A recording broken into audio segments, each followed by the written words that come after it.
makofi, tupigeni makofi ya kilo tafadhali kwa hawa kwaya wetu.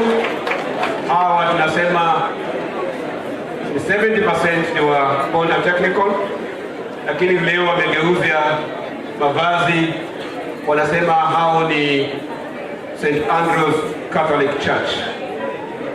Indeed, in the midst of us, we have very many guests, but I want to recognize a few in one way or another.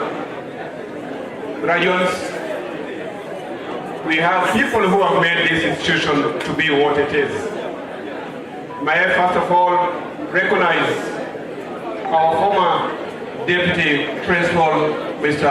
Agrippa Guka, who was our first Deputy Principal in this particular institution. Tafadhali tupige makofi. Number two, I also want to recognize our second Deputy Principal, and who is now the Principal of Ugenya TVC. In the midst of us, we have Madam Okulu, who is now the Principal of the Ugenya TVC. May you please a hearty clap for our Madam. We also have in the midst of us our former Principal, who recently was with us here, but she is still our Principal despite leaving us. May I also recognize Madam Lucy Koja, who was our former Principal, but we still have her name as a Principal. Madam Koja, please, makofi for Madam Koja. In the midst of us, we also have the Principal of Kakrao TVC, who's a good friend of mine, Mr. Felix Odiambo, who has decided that in one way or another he must grace this particular occasion. He's traveled all the way from part of Homa Bay or Migori for that matter, and has come to enjoy with us. Vijana walimu wamesema ajumuike na sisi, tupigeni makofi Bwana Felix Odiambo. The midst of us also we have Bwana Jack Ogada. Bwana Jack Ogada is the Deputy Principal of Omuga TVC. Understand, it's all the way again in Homa Bay. He's waving to you, please, to begin makofi tafadhali. In the midst of us, we also have Mr. Kelvin Olo. Mr. Kelvin Olo is a representative of Kaibai Technical TVC. He's also figured that come what may, he must reach Bondo, and in one or another, being our first graduation ceremony, they have to be us. To begin makofi Bwana Kelvin Olo. We also have Madam Grace from Nairobi Technical. Ametoka Nairobi Capital City. Amesema hata kama nini hawachwi nyuma. Amekuja hapa kutoka Nairobi, akapita Nakuru, akapita Naivasha, akapita Kisumu, na amefika hapa. Tumpigieni makofi Madam Grace of Nairobi Technical. We also have Mr. Kinyangi. Mr. Kinyangi is from Kenege TVC, who has also decided hawachwi nyuma. Hawachwi nyuma, and has decided to come with us. He has waved to us, but in the same spirit. Please clap for him. As they continue arriving, we are expecting more visitors. In one way or another, I'll recognize them in one way or another. In the meantime, allow me to invite Bondo women group, because today is not for the young people only. We saw modern dance here. We also want to see the old dance here. And we want a situation whereby even me I can dance, because I could not do the modern dance. So may I welcome Bondo women group, so that in one way or another they can give us one of their moves on one of their dance in that situation. Upon a group, tafadhali. Maybe if I talk to the language they can know very well. Upon a makorodojo, that's an English term that will learn some other time.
Thank you so much for our elderly choir group.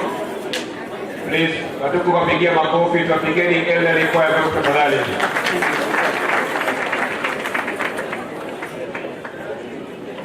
Indeed, I want to welcome all of you to this first graduation ceremony for Bondo Technical Training Institute. And before I say one or two, may I also recognize Dr. Claire Muhoba of Kitale National Polytechnic, who has come all the way from Kitale to with us. Let's have a hearty clap for our Deputy Principal of Kitale National Polytechnic. Our guest of honor has arrived, and in any minute from now, our guest of honor will be coming over. Indeed, they have planted the commemorating tree. They're just pressing up and then are coming here.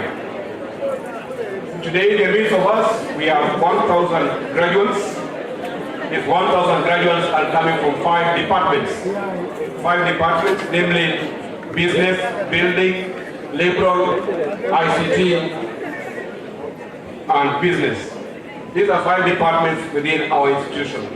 Our institution has got 2,500 students, and today we are going to have 1,000 students who are going to graduate. Indeed, we have several sponsors. Just to name a few, we have Pamoja, who has in one way or another assisted the institution. We also have KCB, who in one way or another has assisted the institution. We also have Jaramogi Oginga Odinga University,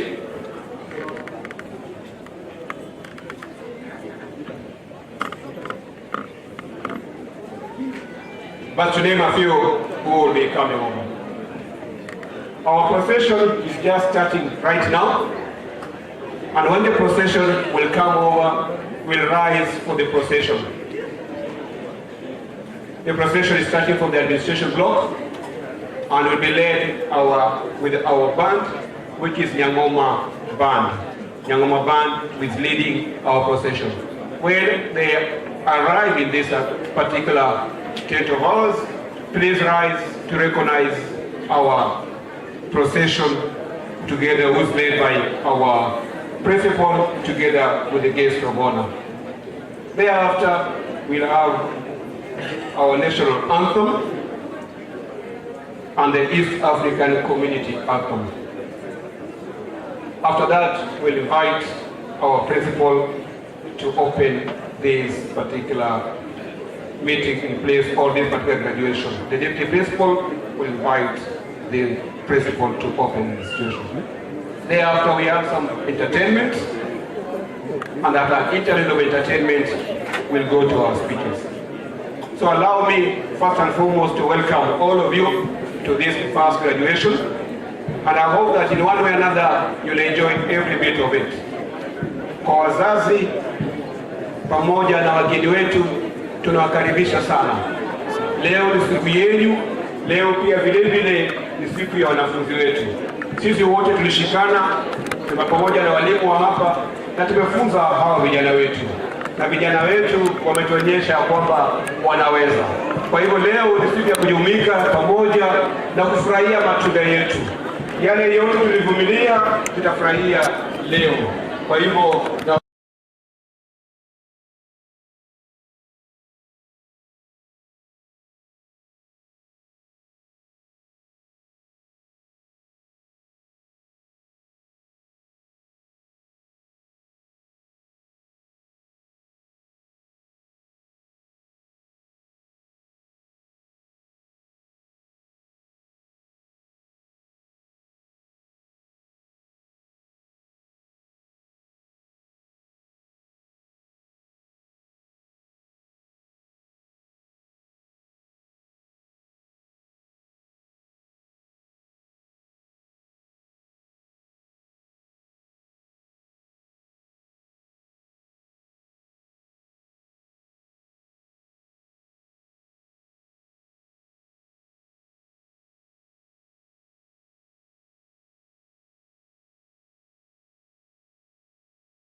graduates, please, can you take your seats?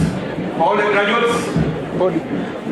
Tafadhali wale huko nyuma, tafadhali, tafadhali. The ones at the side, please take your seats. All the graduates, tafadhali, can you take your seats? We are just about to begin our session, and we don't want you to be moving up and down. These seats were available for you, so please take your seats. Tafadhali.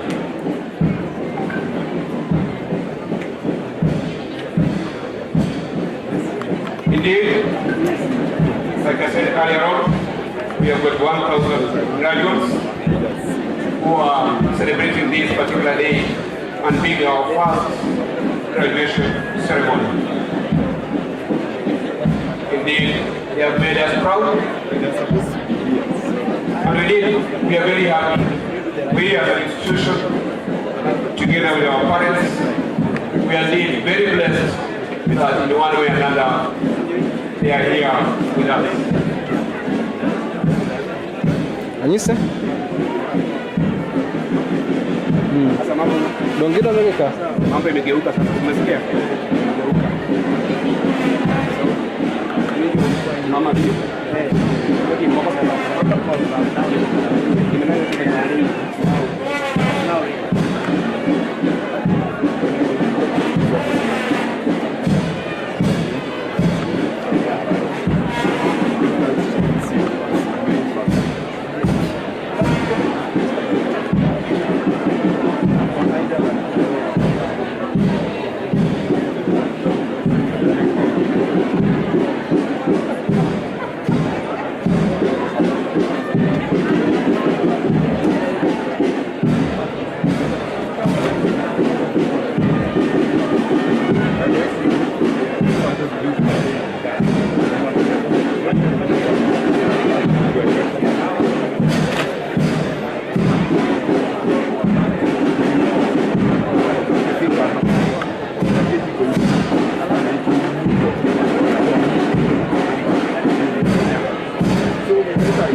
Arangiane, arangi okacha. Entrance na.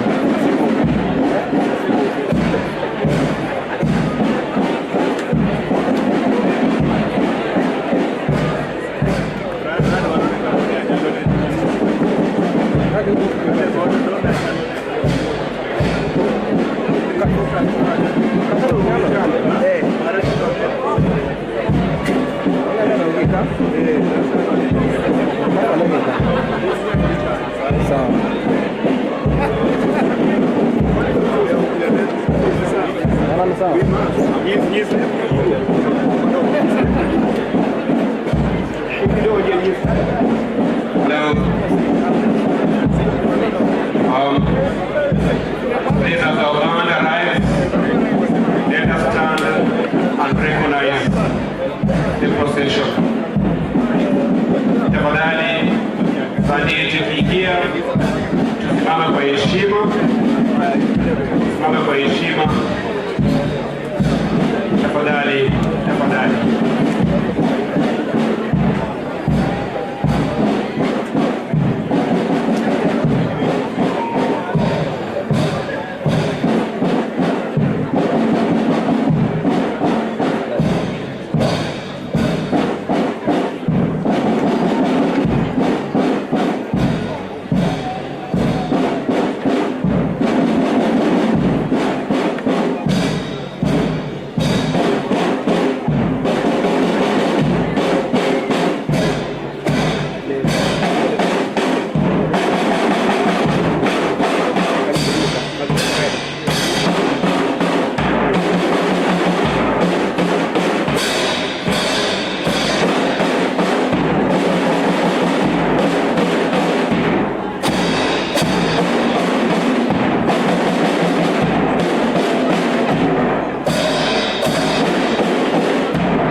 Police and the East African National Army.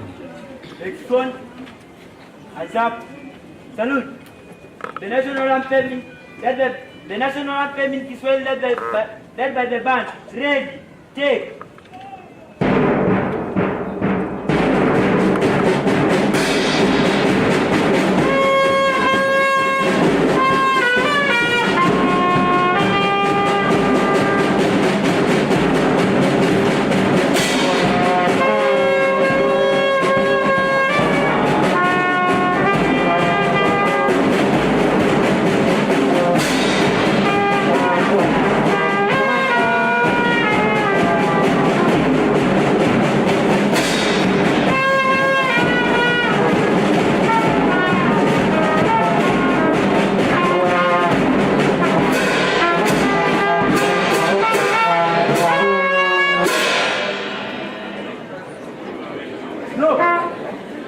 Salute Kijaman. East African.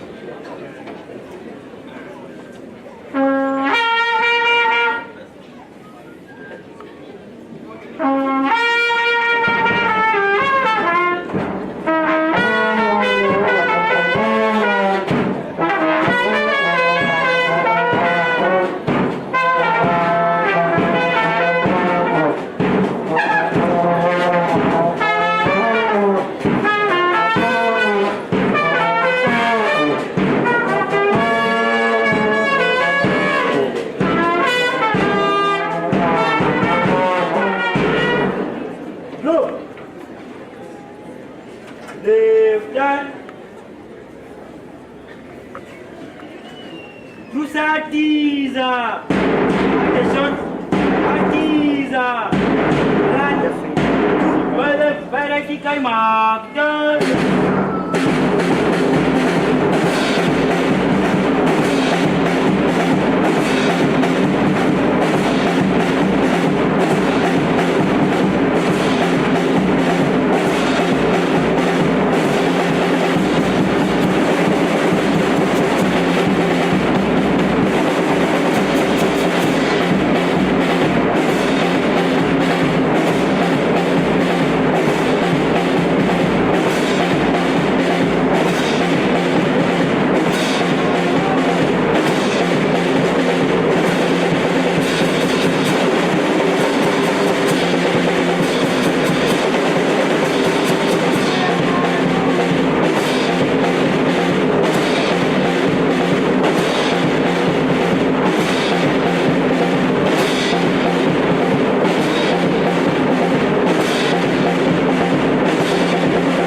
upon our priest for opening prayers.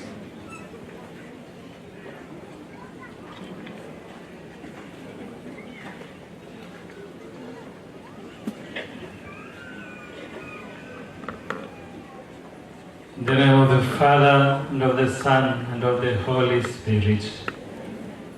God, for everlasting mercy and goodness, we come before you this morning as the family of Bondo Technical Training Institute, Vocational Training Institute. We thank you for your goodness to us. Thank you for the gift of this first graduation. Everything that is good begins in you, continues in your love, and comes to fulfillment through your care. We thank you for your love and care that has brought us to this end. As we begin this celebration, we pray that you may be with us. Be with whatever we are going to do, that whatever we have learned, that we crown today, may be for your good and for the enhancement of the human family.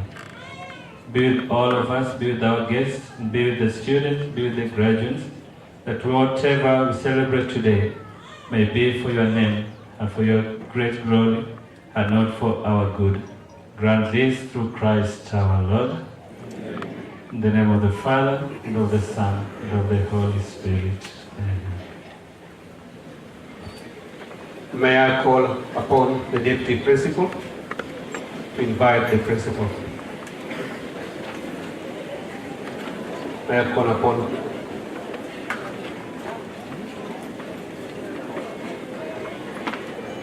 the Deputy Principal.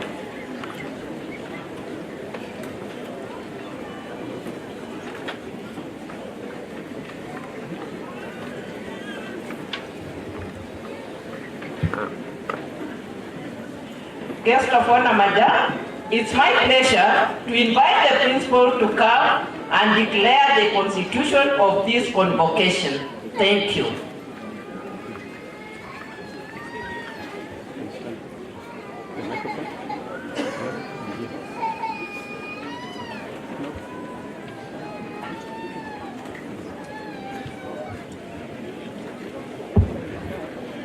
Guest of honor, Madam, by the power conferred upon me by the TVET Act 2013, I hereby declare the convocation constituted. Thank you. Tupigie makofi Principal wetu. Indeed, now we can say the business of the day has started. Guest of honor, sir, indeed, we as Bondo Technical Training Institute, we are very proud for this occasion. And indeed, we have our 1,000 graduates in front of you. As a family, today is a celebration moment. We can only celebrate this particular moment with some few entertainments in one way or another. So I'd like, in one or two songs, I want to invite the Catholic Youth Choir to grace us this particular occasion with a song called Tingamalo. Tingamalo really means raise us up. May the Catholic Youth Choir come forward so that we can have a particular momentum, praise and worship song which is uplifting. Tingamalo means rise up. Tingamalo, indeed, our students today have risen up. They have risen to this occasion, and they have risen with all of us. Like I said earlier on, guest of honor, this church is a neighboring church of St. Andrews, and they have a youth group.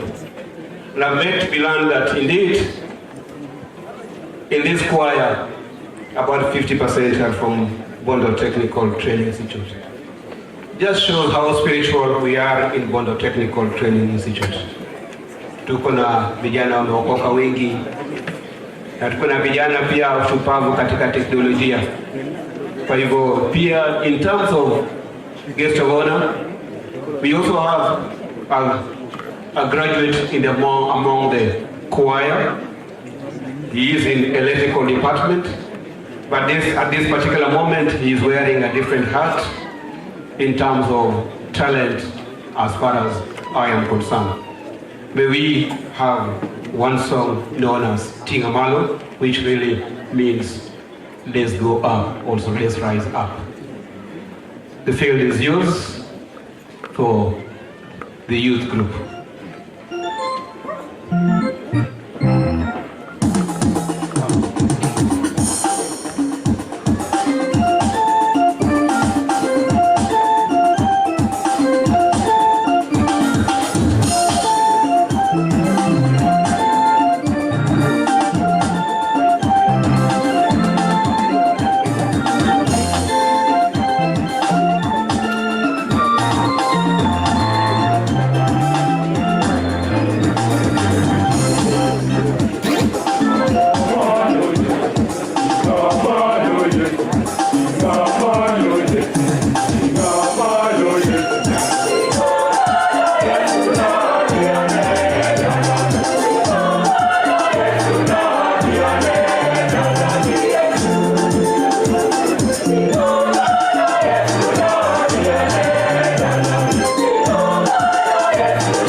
now, guest of honor, we invite our talented group, which is a drama group, but also very creative.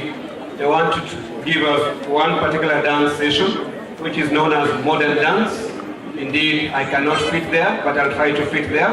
All the same, BTTI Drama Club, please come over and give us one short in terms of modern dance. Indeed, today, this particular group is going to present us at the national level of drama in Mombasa. This evening, they'll be traveling to Mombasa to give a skit. And they have won many, many awards. Today is just a show and appreciation that we've got different talents. Apart from academics, we have talent in drama, we have talents in dancing, and they say this is just their hustle method of getting some money apart from academic issues. Tafadhali, let's welcome our group.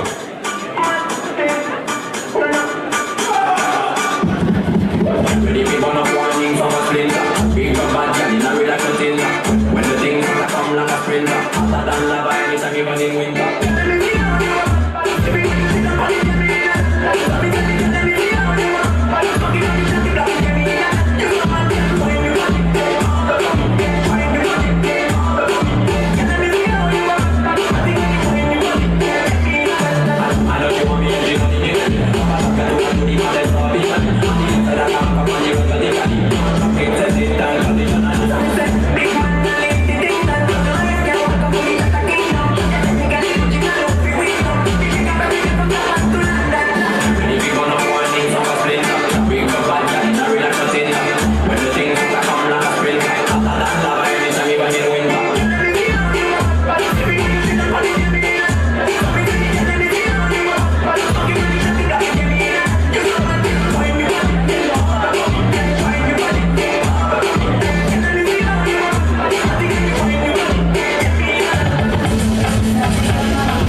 PTI for that particular occasion. That was nothing but modern dance. Nilikuwa hapo zamani, lakini sasa ndio hivyo. May I now call upon the people that I can dance with. I want to call upon Apollo women group. At least there I can shake my leg. I can move with them. The first one indeed. Madam Apollo, tafadhali for our country group.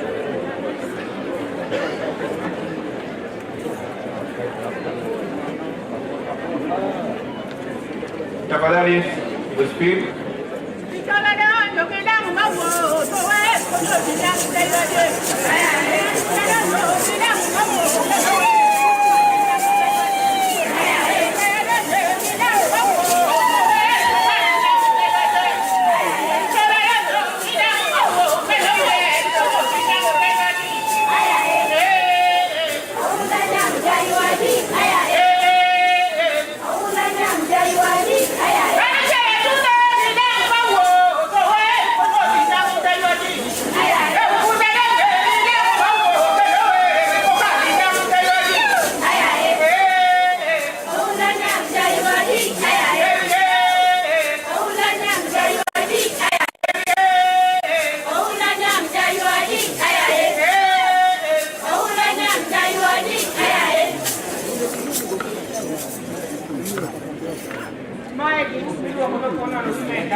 Tupige makofi.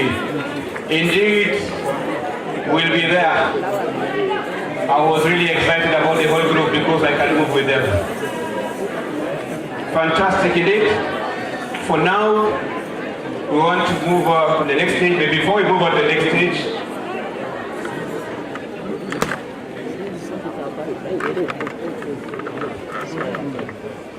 we want to have some small celebration using fireworks because this is our first graduation. If you remember your first birthday, indeed it was more than an occasion.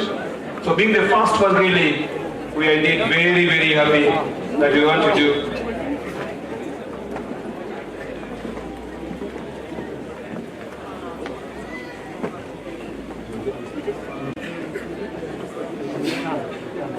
As we wait, let me just recognize some few individuals before we go to our fireworks.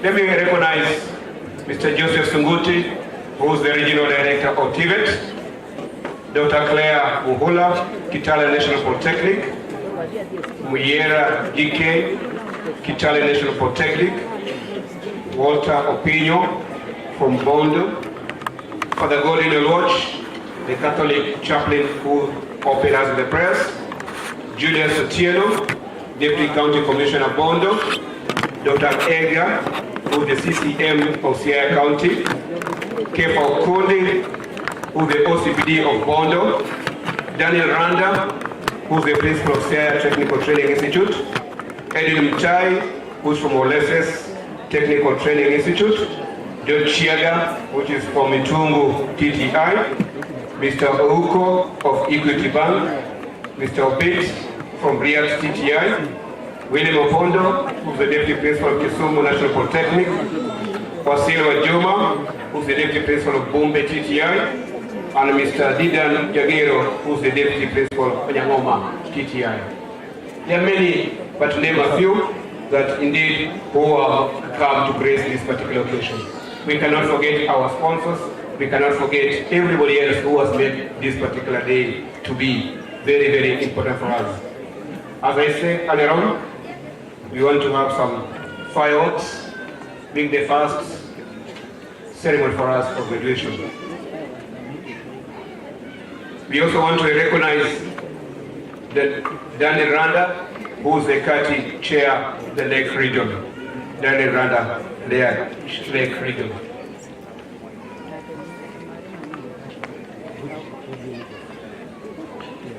Now, as we wait, we can continue because of a small issue.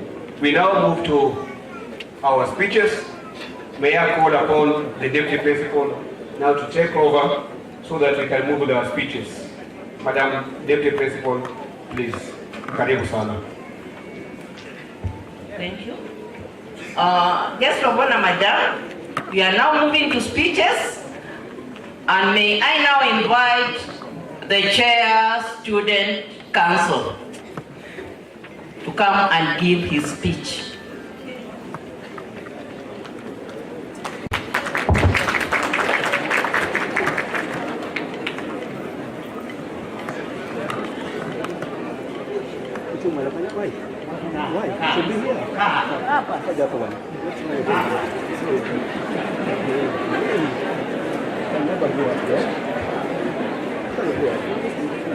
Sorry for the confusion.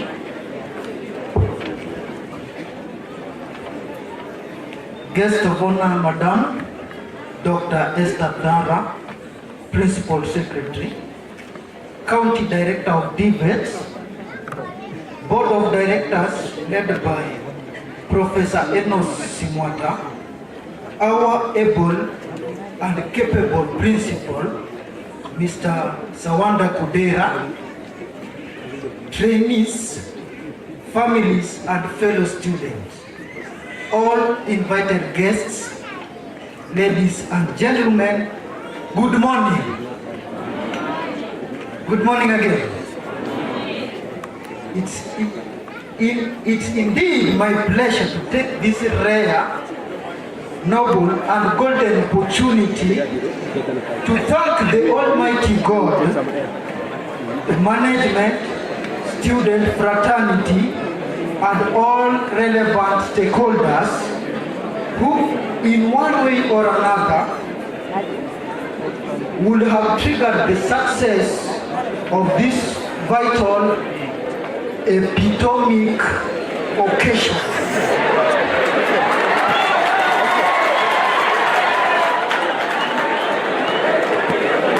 I wish to commit myself by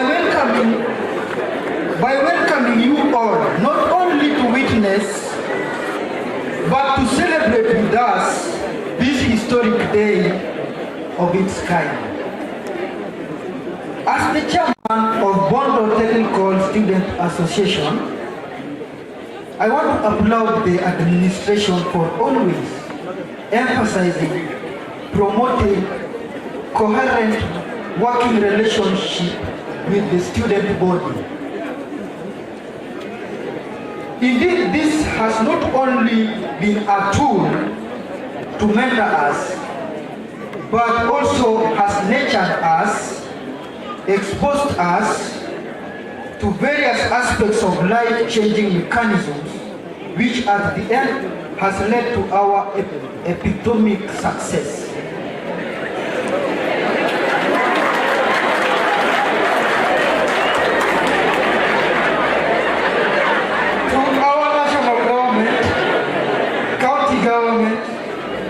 In the spirit of youth empowerment, it's our sincere and humble plea to you to come up with a well-coordinated framework on how the government can offer internship and employment opportunities to our graduates. On behalf of the student fraternity, I would like to appreciate the government for tremendous effort in funding our education through help and the course allocations. Even though in the recent past,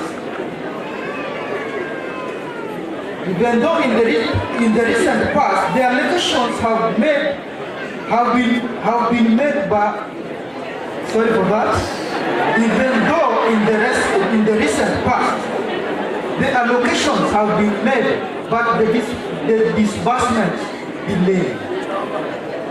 We want to request you to work on a time framework in order to solve the main challenge of student deferment and eventually dropping out. Dear graduates, allow me once again to congratulate you for your success. As you graduate today, you got into the history of this great institution as the first graduates, and since the institution started, this puts you at the top cadre of student fraternity.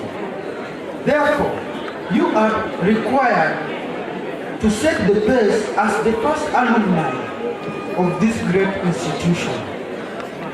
Ladies and gentlemen, the world is full of dynamics and changes. Therefore, you are the solution to the society ever-recurring problems, threats, tribulations, and obstacles. Through our capable, experienced trainers, you have been empowered with knowledge, skills, expertise on short-term experience, not only to seek job opportunities, but to create job opportunities for others. Lastly, I would like to acknowledge the presence of our previous student leaders, and may I just request you to stand up and wait for the assembly. Former leaders,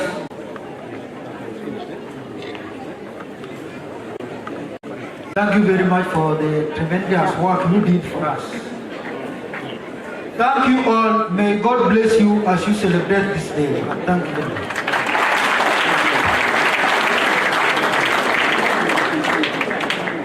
allow me just to interfere minutes ago. Please, we have a child who's lost. Kuna mtoto hapa amepotea. Na tunatafuta mzazi wake. Tafadhali, kama una mtoto mrembo kama huyu amevaa nguo ya pink, tafadhali, askari amemchukua, tafadhali muone askari. Shukrani sana. Thank you. Can we be quiet, please? Guest of honor, madam, may I now invite the principal to give his speech.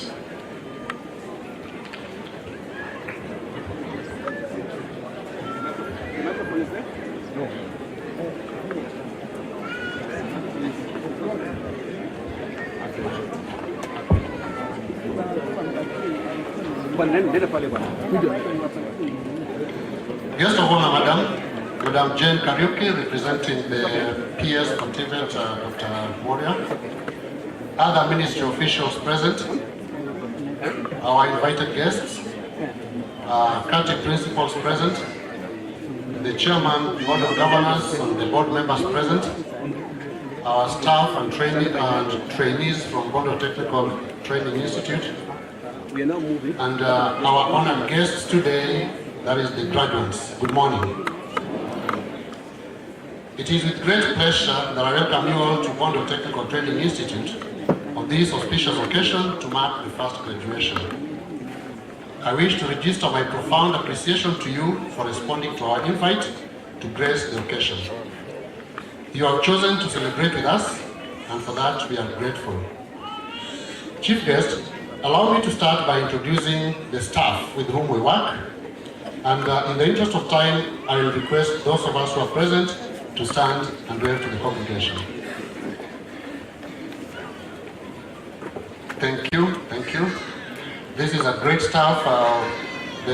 We are led by Deputy Principal, Madam Maureen, who is part of the Master of Ceremonies, and our heads of department are here, and all of them. That's where we have the teaching staff and the non-teaching staff also were here, and we recognize you and appreciate you. I also wish to recognize with appreciation the presence of the following people. I'll start by county principals present, and Madam Chief Guest, for these great brothers and sisters of mine, I will request your permission to allow them to introduce themselves individually and probably share a message or two. Mike, please. County principals present, please, and their representatives. Those who may have been sent to represent county principals, please take this.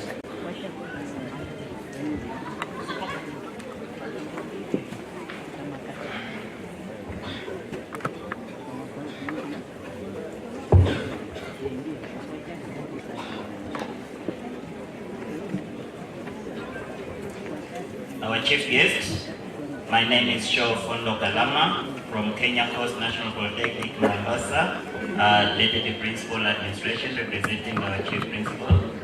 Congratulations, Bondo TTI, for this milestone. Thank you. Madam Chief Guest, my name is Felix Bakrezudiambo, Principal of our TVC. Congratulations, Bondo TTI. Chief Guest, I'm John Chiaga all the way from Meru. I'm Deputy Principal, Administration and Finance, Bondo Technical Training Institute. Congratulations on the TTI.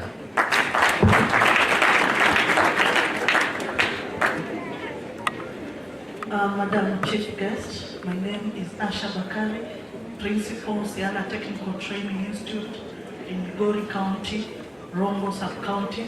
Congratulations, Bondo TTI. Our chief guest, the host principal, and our guests. My name is Wasilwa Juma, Deputy Principal, Administration Bondo Technical, representing my senior principal, Kalista Sanjala. Congratulations, Bondo.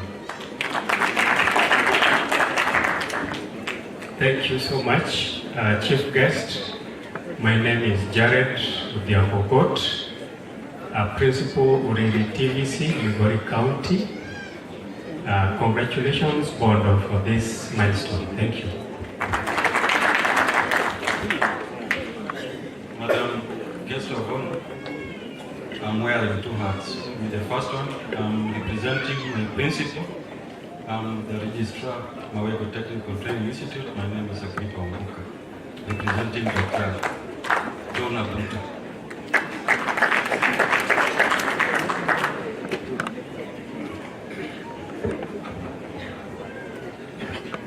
Good morning.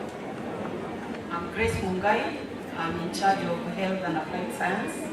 I'm representing the principal, Nairobi Technical Training Institute.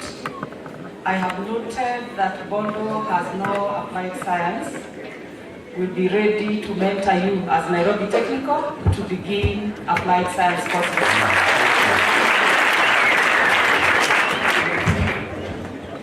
Madam Chief Guest, I'm Linda Ayuku, the Principal, Rarieda TVC, Rarieda Constituency, Asembo West. We are the nearest neighbors with Bondo TTI. May I take this opportunity to congratulate Bondo TTI. Congratulations.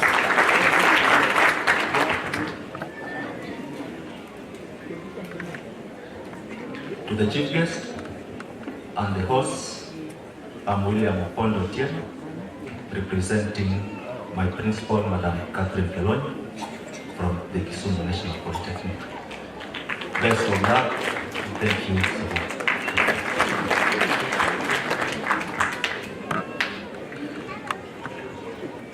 Guest of honor, Madam, my name is Jack Ogada, the Deputy Principal Administration of Muga TVC.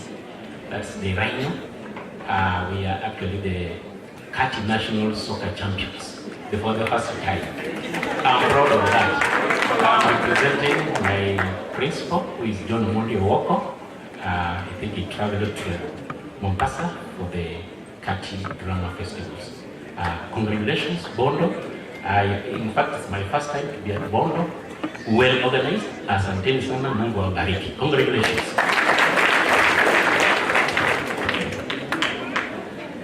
Thank you, colleagues. And to close that chapter, I now invite... Sorry, Chief Guest, Madam. My name is Mr. Edwin Mutai from Bondo Technical, all the way from Nandi. Here to represent the principal, Mr. Wesley Egon. Bondo Technical, congratulations for this milestone. The guest of honor, Madam, and all the invited guests, graduates, good morning. I'm Dr. Claire Muhuha from the Kitale National Polytechnic, representing Mr. John Akola. It is a great pleasure to be here, and I wish you God's blessings as you go out to the world. Madam Chief Guest, I am Kinyangi Kenneth, Deputy Principal, Kendege TVC, representing Madam Grace Mauti. Thank you. Chief Guest, I'm Dedan Jagero from Nyangoma Technical for the Deaf, representing Sister Celestine Moniti. Thank you. So, all the guests present, my name is Kevin Olo. I'm representing my principal, Kaiboi Technical Training Institute in Nandi County, Mosop constituency. Thank you. Chief Guest, all protocols observed. I am Mika Mbati, representing the principal, Dr. Marvin Omondi, Ramogi Institute of Advanced Technology. Congratulations. Thank you, colleagues. So now to close that chapter, I want to invite the Chair, Kati Lake Region, Mr. Daniel Randa, who is also Commissioner. Mr. Randa, please. Oh, sorry. I'm sorry, there was one principal you are seated with here. Please, chief guest, my name is Elizabeth Okulu, Principal Ugenya TVC. To the graduates, congratulations. Your dreams are still valid, and may God grant you the desires of your life.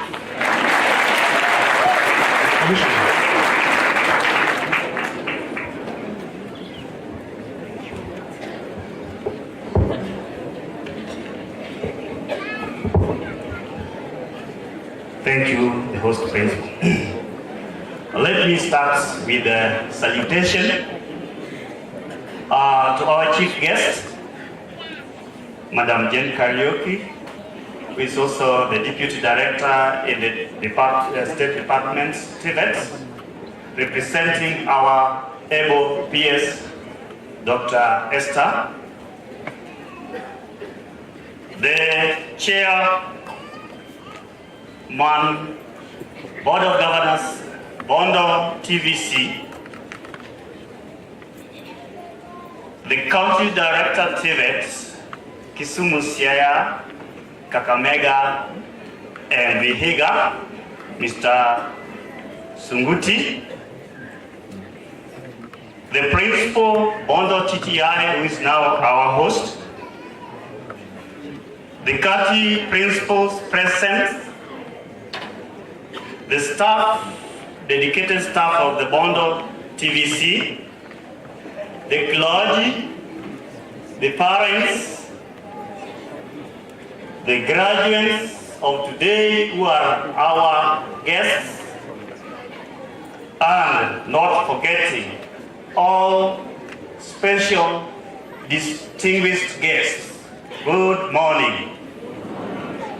My name is Daniel Randa, the Chief Principal Siaya Institute of Technology, also the Chairman, Kati Lake Region Chapter, where Bondo is one among the sister member institutions. I have 33 institutions as now chief guest.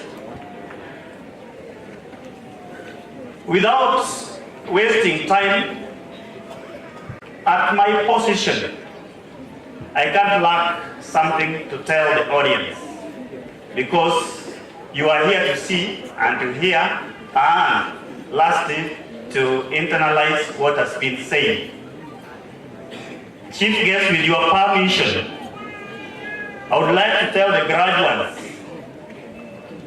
that time has come when we have to think minus the box. Many a times we have inherited certain comments, philosophies, which as of now do not bring food on the table. Some of them think within the box, think outside the box. I would like to challenge you now to think minus that box. What do I mean? I mean thinking minus that box is acquiring the desirable competencies of the 21st century, where we need strategic and desirable skills to catapult our existing economy. As you are aware, Kenya is merely an SME economy country, that is small, micro, and medium economy. Meaning majority of our people, I and you included, are surviving within the micro business type of day-to-day activity. And this has led to many of us sitting back to look for white-collar job, because that is what we were trained, lived in, when we were told think within the box and think outside the box. I would like to urge the graduates that employment and job is not sought, but it is created. How do you create it? You create it through a very strategic and well-informed skills manipulation, in that what you know, you only display when you can produce goods and services which is demandable by the consumer. Don't sit there to wait to be given goods and services. As you are aware, our country is importing even intelligence property. What you know, somebody else bring it back and sell to you at a very expensive cost. I would like to have a challenge, including our institutions. As you are aware, currently our economy is not too good, but we cannot run away from it. So the TVET subsector has been infested with shortage and deficits of budgetary allocation. Simply because we as parents, we want to survive and not practice what we say investing in skills and proprieties. Our country has very few industries, but has so many potential industries. Why don't we in TVET produce graduates who can transform the potential industries to kinetic industries, produce goods and services which can consume all graduates from the TVET institution? As this will enhance transformation of our economy from self-sustaining technological growth and development, and create industries for our future generation. Lastly, as you have heard that I'm now given the title Commissioner, so I'm Commissioner Randa. His Excellency, the President of the Republic of Kenya and the Commander-in-Chief of the Armed Forces, Dr. William Samoei Ruto, gave me the first of its kind of privilege to serve in the Presidential Working Party on Education Reform, which was named CBC Group. Yes, it is CBC Group, but the kind of work we are doing, which the report will come later, will transform this country's education system to match the developed country's education system. And in that, I would like to say that the parents who are here kindly give a positive and maximum support to the CBC education system which has started in the primary. Because from there, those graduates will come to senior secondary and some will go to TVET institutions in what we call the vocational training centers. Those who shall have acquired the competencies enough will also come to our TVET institution after Form 4. Then, I give a challenge to our universities. It is the highest time the universities, the dons, you think minus the box, so that your graduates are those who can do research and give recommendation on what is possible to be worked, not what is technically correct, but what is practically correct, which can bring food on our table. The sustenance of life is simply on what we can get, not what we feel will be given. Lastly, our TVET institutions, we are running from the theoretical NEC examination, but we are going to CBET, meaning that we need more resources and capital to enhance a rich capacity of infrastructure, equipment, and implements which can help our graduates be fully trained on soft skills and manipulatable, adaptive production of goods and services. With those few remarks, guest of honor, madam, allow me to sit down and Thank you, Commissioner.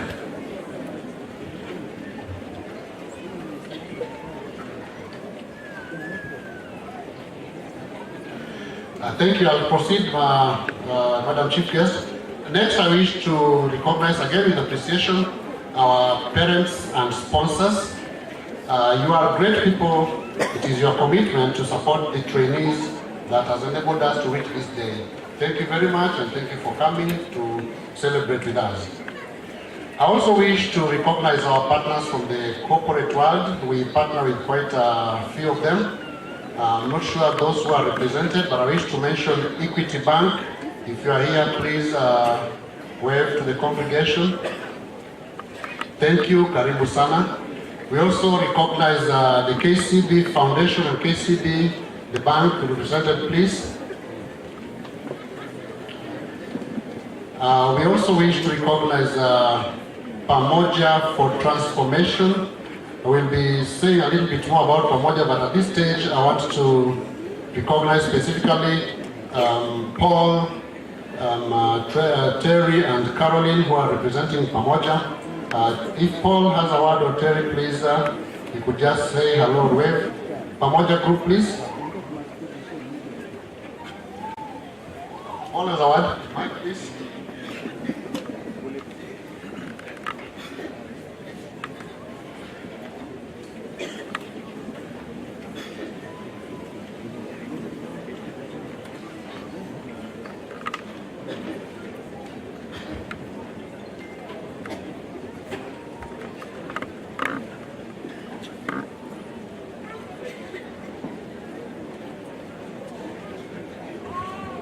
Thank you very much, Madam Guest of Honor, and all the guests that are here, my colleagues, stakeholders.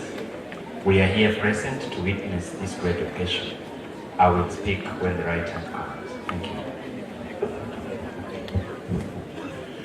Thank you. Next, I wish to recognize another very important friend of ours, Colleges and Institute Canada. And this organization is represented by Benjamin and Naomi. Would you wish to say hello to the congregation, please, Benjamin?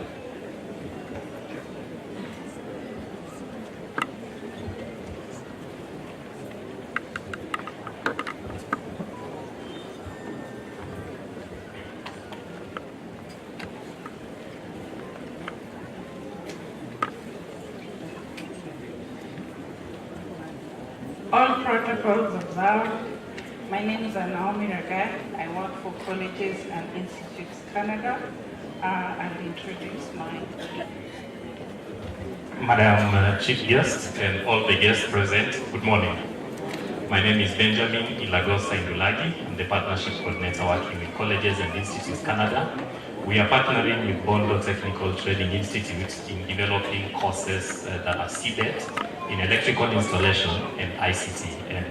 And this is a project that is funded by the MasterCard Foundation. We're really grateful that we're able to roll out courses that will ensure that young people are getting more practical skills. Congratulations to the graduates. Thank you. Thank you, Benjamin. So as Benjamin said, in summary, I'll say we work with 25 TVET institutions across the country, Bondo TTI being one of them. Aside from that, we work with Kenya School of TVET, and these 25 institutions also mentor 75 other institutions. So in total, we work with 101 TVET institutions across the country. Our theme is to support young men and women get skills and get into employment in different sectors. As Benjamin said, we support competency-based education and training, and that is CBET. We also support recognition of prior learning. As we work with the institutions, we support the trainers in capacity building, and we also support the management of the schools in capacity building. We also try and provide equipment to some of these institutions so that to improve the infrastructure. As you know, infrastructure and equipment is a big need in these institutions. I would like to say congratulations for your hard work as the graduates. I wish you well in your graduation, and I also wish you well in your future. I'd also like to congratulate Bondo TTI and its management on this auspicious occasion. As your first graduation, we would not have missed this opportunity to celebrate with you as a partner. Thank you, and God bless you all. Thank you. Just before I proceed, I'm informed that Dr. Buto, who was represented by Mr. Nguka, Dr. Buto has come. I wish to recognize the presence of Dr. Buto.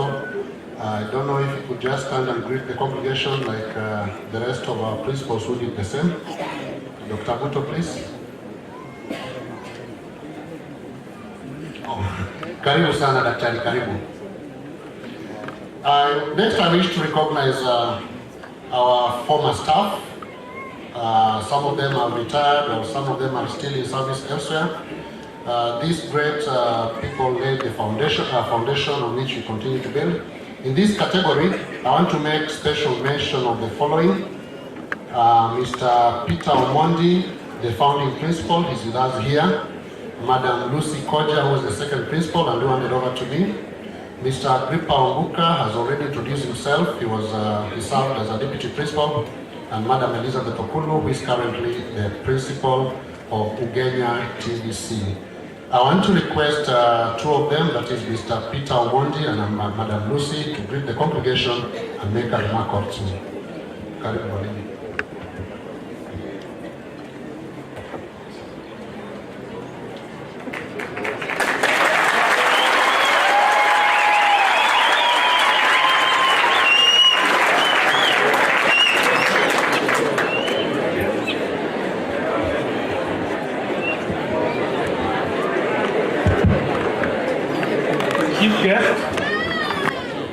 Madam Jane Karaoke, I get your name well. Look, we have worked with her for many years, and I was almost getting confused that she's a board member. Board chair, Professor Inosi Matwa, other board members, principal, Bondo Technical, teaching staff, Bondo Technical, graduates, distinguished ladies and gentlemen, good morning. The last time I checked, it was 2 minutes to noon. I hope it is still noon.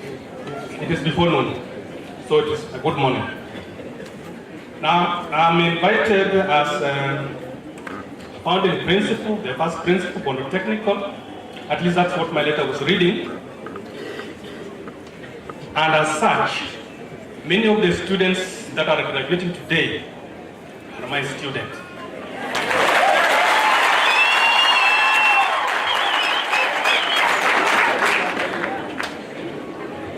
And therefore, it gives me a lot of pleasure to be here today and to join them in this celebration. I would like to take this opportunity also to congratulate you for the good work. Your success is indeed my success. And therefore, when I was invited to be here, I assured the principal that I would certainly be here. Just one or two things. I know you are somewhere doing something. However little it is, kindly start from there and move to higher levels. If it is academic, this is just the beginning. The field is still wide for you to explore. So take advantage of your age and proceed to higher level. Mr. Principal, Chief Guest, may I also report to you that I've interacted with a number of our former students. Just a few days ago, within this week, one of them was doing for me some electrical work. And I'm reporting that I'm very proud of him. He did a good job within a short time. 2-3 days, and I paid him little money, just 18,000. And I think that was good. I paid because I was happy with the work done. And I'm sure many others probably are happy with the work that they're doing. I'm also happy to announce that one of these graduates is currently undertaking a major contract somewhere that I've not mentioned, valued at over 17 million. He's already doing that work. And therefore, ladies and gentlemen, the field is open, start little, but proceed to higher level. I would have wished to say much, but I think it's not the right place to say much, because after all, I know it's your day. You want to graduate and continue with your celebration. Thank you, Mr. Principal, for remembering us and inviting us to this occasion.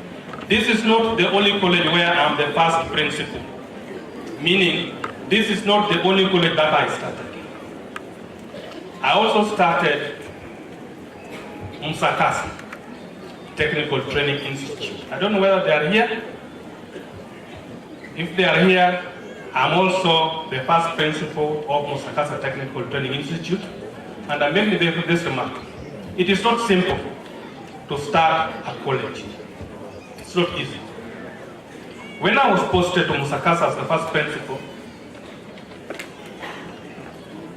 I thought it was a punishment. Because I went there and found just a field without even a particular training. And I went back to the TSC to complain that there is no college there where you were posted. By then you were under the TSC, not the ministry. I also went to the ministry to the director, by then Mr. I'm forgetting his name, the late Wambai. Oh, yeah. But the TSC told me to go and do what is necessary to make that place a college. So I had to go back and struggle, use my resources to start the college. And my wife is here. One of our child had to stop going to school because I was using my resources to build the college. Then I was brought here again to start another one. But this was a little better because the infrastructure at least was in place.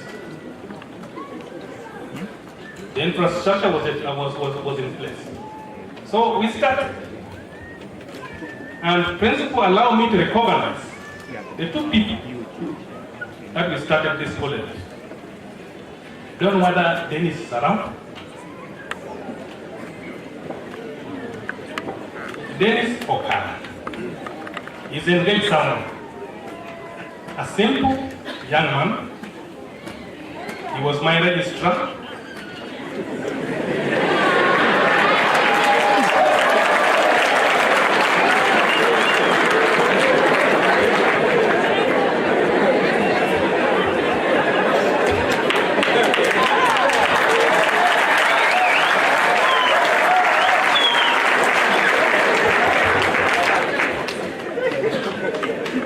Finance officer, my mechanic, he can continue the rest. He was almost everything. Just it, thank you. Then there was also George or Francis Opia.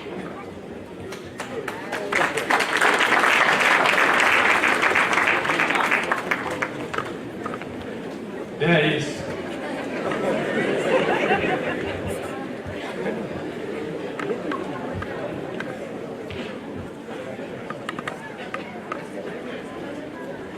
Francis, thank you. Francis, he was already engaged here by the contractor who was working here. So when I found him here, I didn't know this place. He comes from within.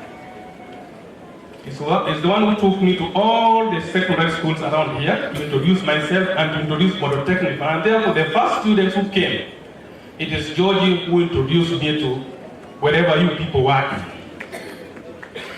I'm saying this because, please, when you come to a place like this, which is established, and you found some people there, know that there is something very important that they have done to the institutions.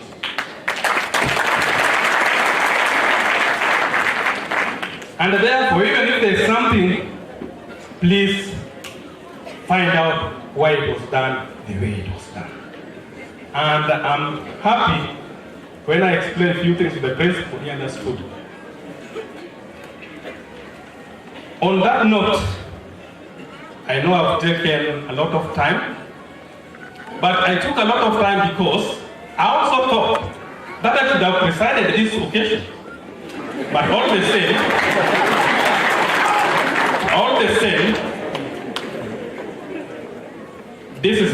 that's how things work.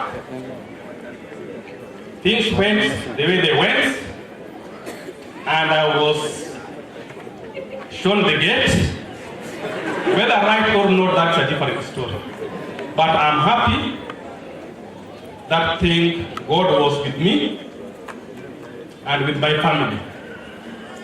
Because God knew how innocent I was.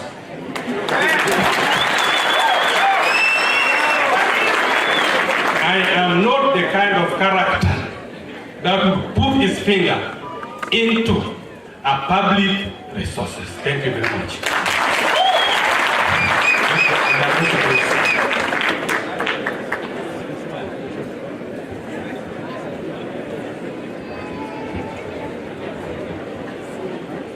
Wow. Guest of honor, madam. Officials from the ministry present. BOD Chair, Bondo TTI. Board members, Bondo TTI.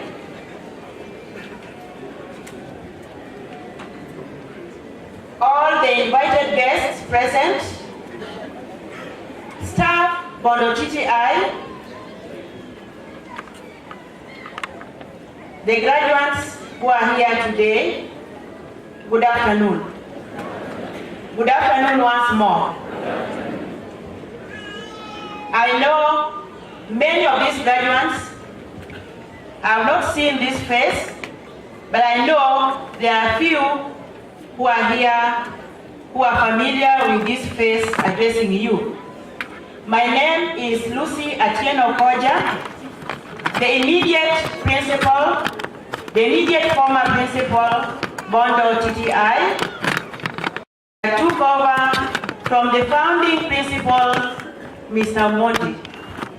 And I want to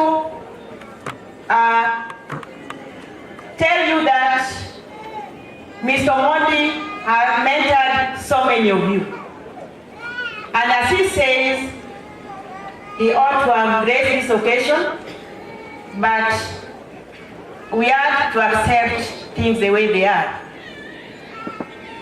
So I won't talk so much, but I want to take this opportunity to first of all congratulate Bondo TTI staff for making this day a success. I want to say that I, as the immediate former principal, today is my greatest happiness. I'm very happy because this event I left when I'd already started it. And I saw that the founding principal, so many graduates had passed through him, and so many were out there having not graduated. So I said, graduation is everyone's joy, and I ensured, I convinced the board that we have enough number to take through graduation. And they gave me approval to start the process. Student leaders here were on my neck about graduation, and I told them, hold on. It is not a switch on and off, it is a process. And I assured them that this day shall come to pass, and here it is today. So congratulations, Mr. Kodera, and your team for making this day a success. I'm proud of you, and I'm proud of you board members also for giving Mr. Kodera support for this day. To the graduates, congratulations.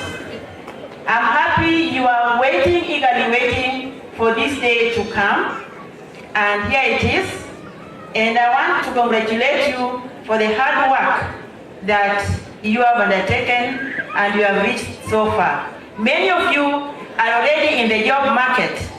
Those who are already in the job market, here we were training you both in your skill areas and also in job ethics.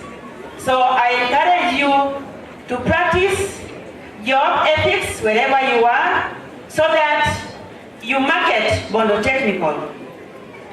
When you behave well, you undertake your duties well, you are marketing Bondo TTI, and everybody will want to refer their children here.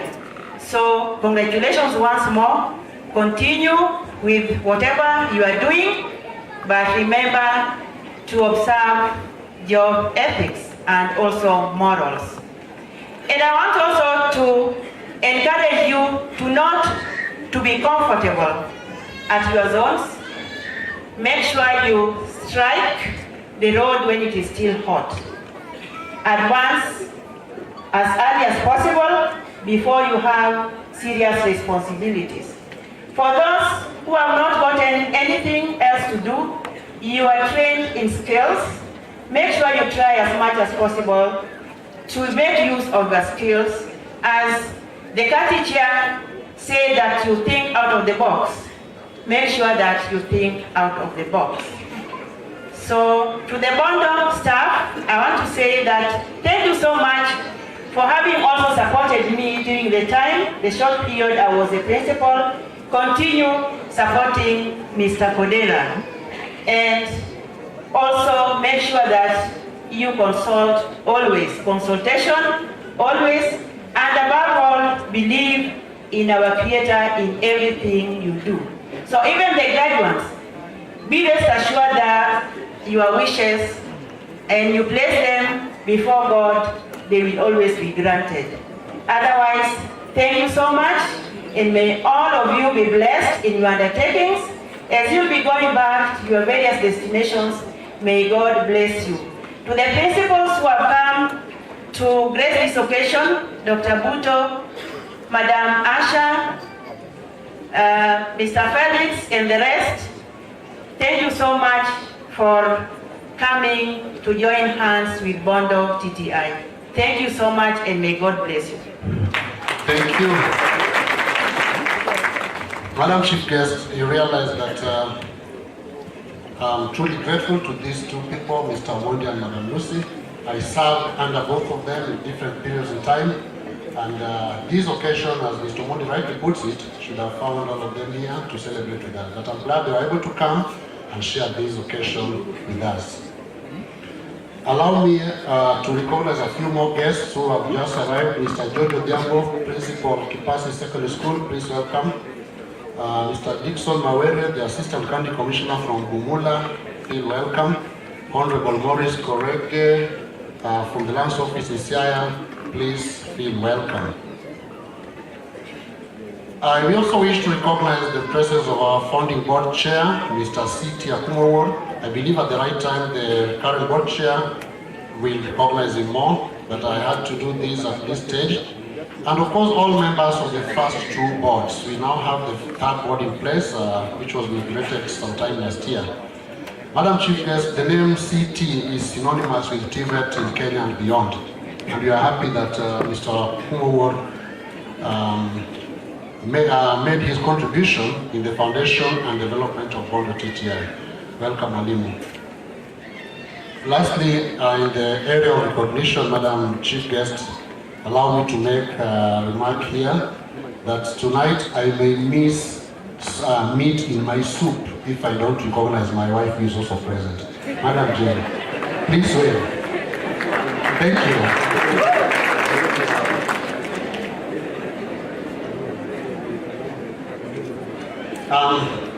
I'll now go to what I really wanted to say after that long and elaborate introduction of various people. Some will still come later. Bondo TTI is one of the first 30 TTIs built by the government as a step towards realizing the objective of at least one TVET institution per constituency. Construction of the college was overseen by Siaya Institute of Technology, which was the mentoring institution. The college began operations in May 2015 with the first batch of trainees admitted in the building department. In the last 7 years, the college has grown exponentially almost matching or exceeding older institutions in terms of trainee population. Currently, we have a total trainee population of 2,731, comprising 1,648 male trainees and then 1,083 female trainees. We have a total teaching staff of 79, and Madam Chief Guest, 24 of these are employed by the Public Service Commission, and the Board of Governors was generous enough to employ 55 of our trainers. We also employ 34 non-teaching staff, and all these, we do our service delivery through 5 academic departments. We have the Building and Civil Engineering Department, the Electrical and Electronics Engineering Department, Department of ICT, Department of Business Studies, and lastly, Department of Liberal Studies. Other activities of the college are coordinated by section heads in sections such as Industrial License Office, Sports and Recreation, Guidance and Counseling, Office of Career Services, Examinations and Assessment Office, and also the Income Generating Unit. The initial plan was to build the college in 5 phases, with phase 1 being the Building and Civil Engineering Department. The current physical infrastructure, now being used by the 5 departments mentioned, and the administration, was actually meant for the Building Department. In 2018, construction of phase 1, that is the ground floor of the Applied Science Complex, and this is a place we toured, Madam Chief Guest. This was started in 2018.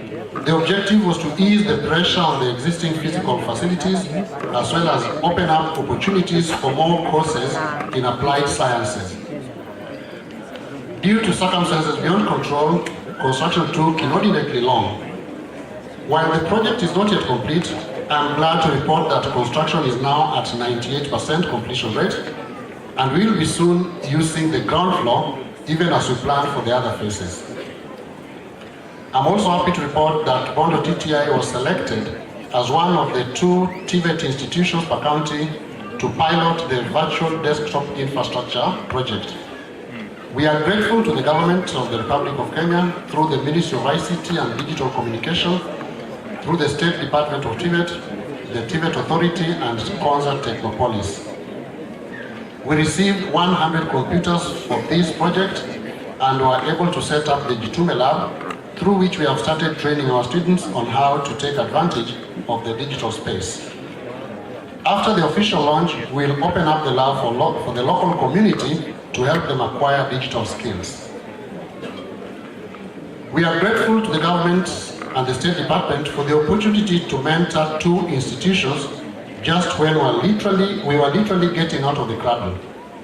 We successfully mentored Ugunja TVC in Ugunja constituency, Siaya County, and handed over in 2019. I note with satisfaction that Ugunja TVC has already taken her place and is no longer considered a small institution. Currently, we are mentoring Nyando TVC in Nyando constituency, Kisumu County. Despite the normal challenges experienced, I'm glad to report that construction is at 95% and we shall soon be handing over.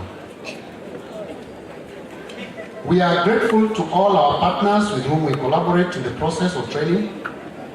We have signed memoranda of understanding with a number of these partners, and the execution of such MOUs are in place, are on course. Among them, mention Pamoja for Transformation, we are the representatives who are greeted as here.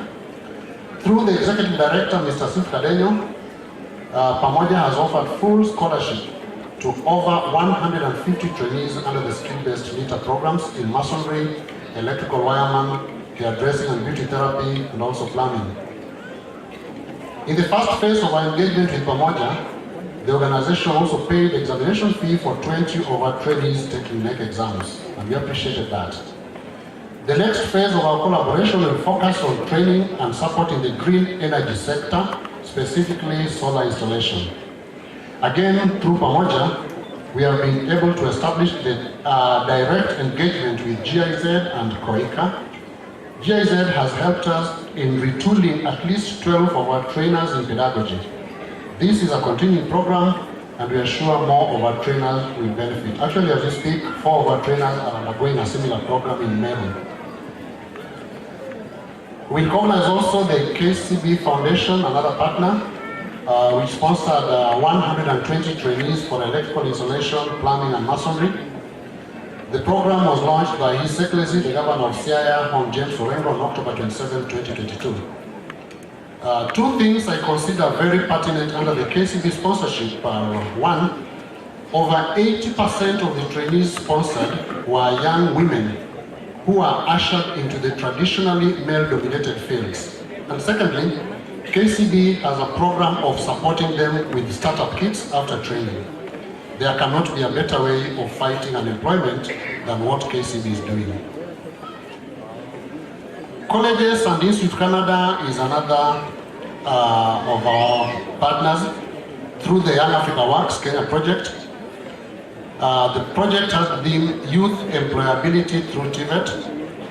So far, we have benefited through training of our trainers and management in diverse areas such as gender mainstreaming, recognition of prior learning, as well as training of master trainers in delivery of CBET. We are also preparing to receive equipment in electrical and electronics as well as ICT. The next project under CICAN will be KBES, that is Kenya Blue Economy Skills Training, for which we have also been proposed to be part of. I sincerely thank the CICAN team in Kenya and in Canada for the support. Key personnel in CICAN who have offered immense support include Mr. Ian Warrenda, who is the immediate former Senior Technical Advisor, Mr. Eric Kaere, who was acting Senior Technical Advisor, Mr. Joel Omolo, who is in charge of the KBES project, and Mr. Benjamin Indulagi, here present, the regional representative based in Kisumu. We also recognize Mr. Ahoe Montoya from Canada. Another important partner, and I believe the chair will give opportunity to Jaramogi Oginga Odinga University of Science and Technology. They are represented here, the VC is represented here by Dr. Kuto, and I believe I will invite him to make a few remarks. We have signed an MOU with JOST, which defines mutual benefits for both parties. JOST has a growing trainee population in TVET programs in which BTTI has a comparative advantage. BTTI will therefore assist in training the TVET trainees admitted to JOST. On the other hand, JOST has state-of-the-art laboratories and research facilities, including their new research hub at Miande campus. We will therefore be in a position to enhance research skills among our trainers and trainees. The MOU further provides for credit transfer for BTTI graduates who wish to pursue degree programs at JOST. In January, JOST, BTTI and Mawego TTI did a joint proposal for a project that will enhance the capacities of rural youth and women in the Lake region. In this regard, I wish to acknowledge and appreciate the teams from the 3 institutions, and especially Dr. Eric Okuto, hereby present, the Director of TVET Programs at JOST. I believe Dr. Okuto is representing the VC. Other organizations with whom we are in close collaboration or consultations with a view to signing MOUs include Rafiki wa Maendeleo Trust in Wariebe constituency, Kenya Marine and Fisheries Research Institute, and Absa Bank. We also wish to acknowledge the various public and private organizations that continue to offer placement for our trainees on attachment, such as Kenya Power and also the county governments, led by the Siaya County government. Their contribution in the realization of our training goals cannot be gainsaid. Chief guest, Bondo TTI is fully committed to the implementation of CVET programs. Over 90% of our trainers have been certified as assessors and verifiers, and we will soon be approaching TVET CEDAC for capacity building in curriculum development and implementation. We already have over 20 programs approved by TVETA, and we have admitted trainees in 7 of them. We are working closely with CICAN through the Young Africa Works program to ensure full enrollment is achieved in these courses. Next week, we will be sending some of our senior staff for a 4-day workshop to build their capacities in marketing CVET courses. This will be in collaboration with the Young Africa Works Kenya. We have also been identified as an assessment center for recognition of prior learning, 4 of our trainers undertook an 11-week training in RPL conducted by Young Africa Works. We intend to sign an MOU with NITA and other approved national polytechnics, which are qualification awarding institutions. Under the RPL program, we are mentoring our neighboring institutions, including St. Joseph's TTI in Yanoma, that is St. Joseph's TTI for the deaf. There is also Luciano VTC in Bondo Sub-County and Lere VTC in Game Sub-County. To the graduates, today, all of us are part of history as we participate in the first graduation ceremony at BTTI. As graduates, you may have finished your courses at different times in the last 5 years, but you are now joined together as the first graduating class. I applaud the effort you put during your training to emerge successful, and I congratulate you on your achievement. The trades for which you have been trained are some of the most sought after skills in our society today. It is your turn to make a contribution in our country, not as job seekers, but as job creators. As a faculty, we are confident we imparted to you the best skills, including soft skills that will enable you to live harmoniously in any society. Your training has been designed to prepare you for the world of work, as well as to lay the foundation for advancement in academia. The choice is yours. Our motto, that is technology for self-reliance, should remain a guiding principle throughout your life. As the first cohort of graduates, we urge you to form a strong alumni association. The Office of the Registrar is ready to coordinate alumni programs. The association will help you to create a lasting bond with BTTI. It will also help you to network among yourselves and allow you to share professionally and socially. And in this regard, I remind you that your network is your net worth. In conclusion, Chief Guest, allow me to register my profound gratitude first to the Government of Kenya for creating an enabling environment to increase access to technical education, and especially for provision of funding through capitation and help. I also thank the parents and guardians and sponsors for the financial and emotional support they accorded to our trainees during their period of training. We are also in collaboration with various national government constituency development fund arrangements, and I thank them for extending bursaries to our trainees from time to time. We thank also the national government administration led by the county commissioner, the deputy county commissioner, and the sub-county security team, including the chief and assistant chief of the area, for ensuring the safety of our trainees, all of whom live within the community.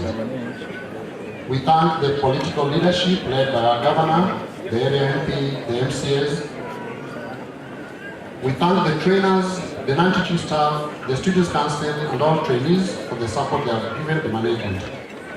We thank the Board of Governors for their dynamic and strategic oversight function, which has enabled the college to grow and achieve tremendous growth within the short period.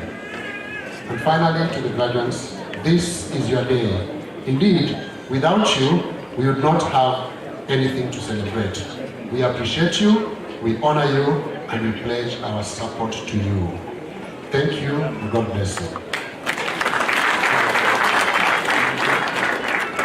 It is now my singular honor and privilege to invite the board chairman to make his remarks, and thereafter welcome the next speaker according to the program, Professor Simatwa.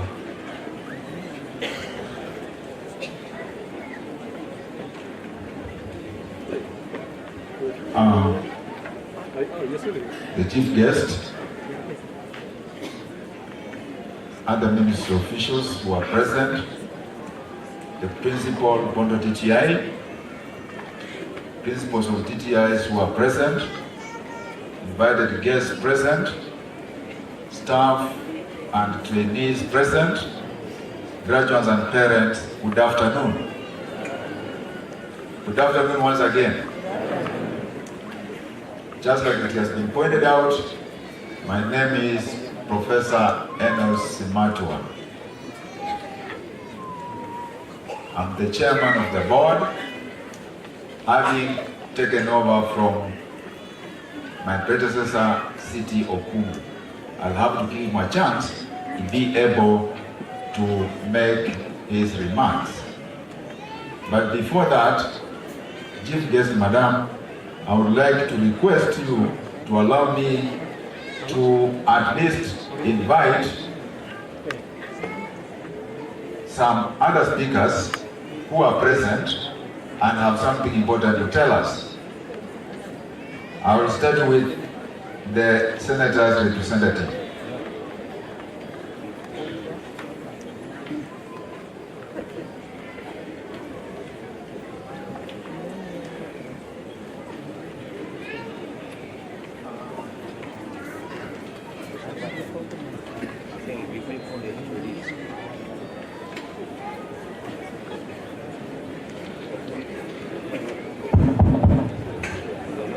Kwa mgeni wetu mheshimiwa, tunakukaribisha Bondo, Principal Bondo TTI, all protocol observed.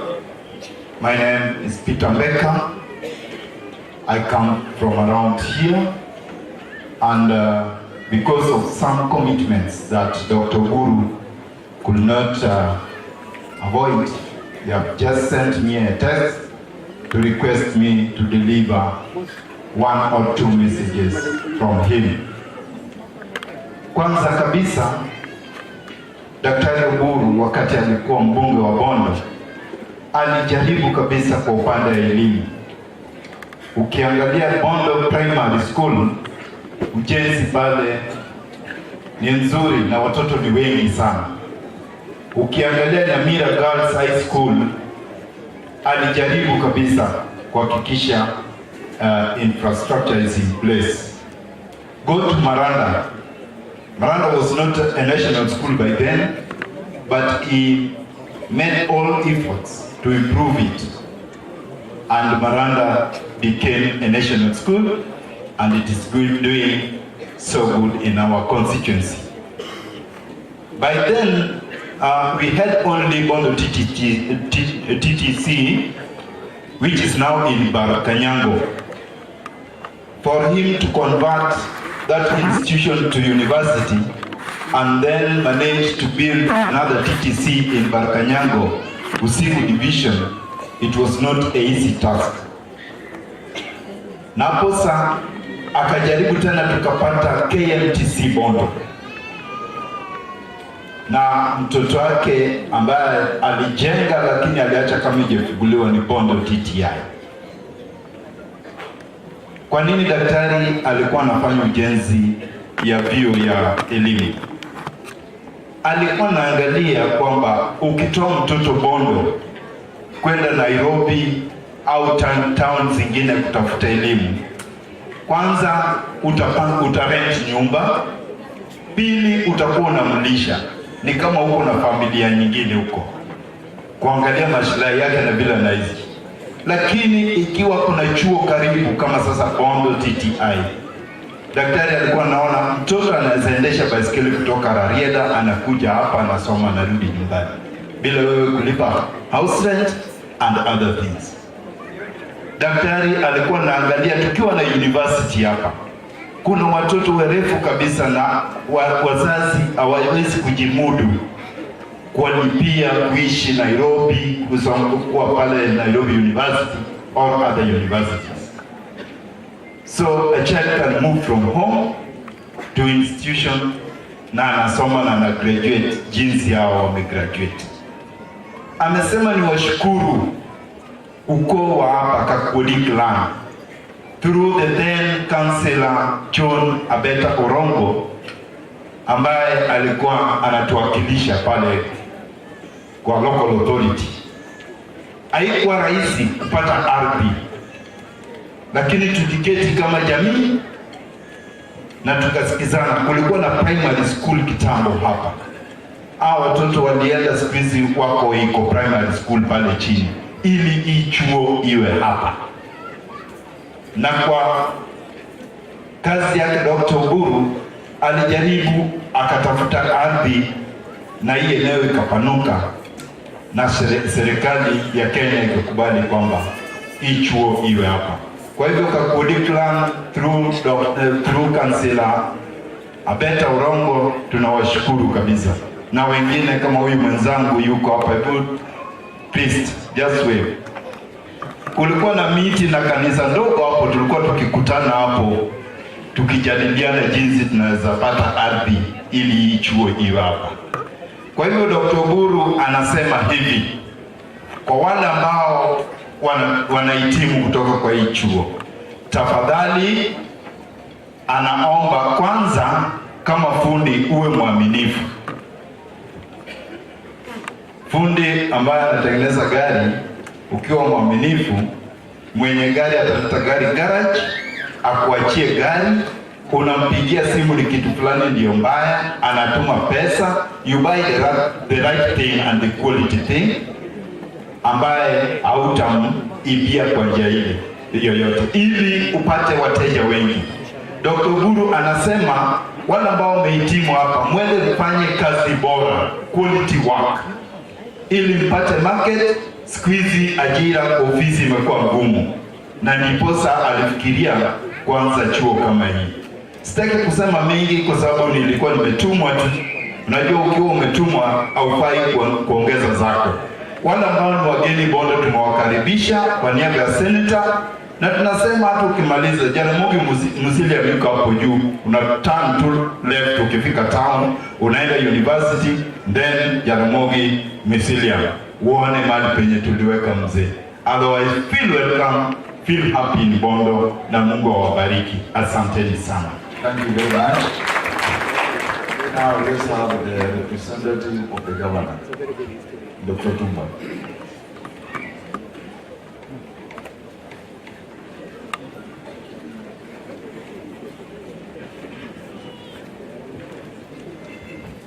Thank you so much.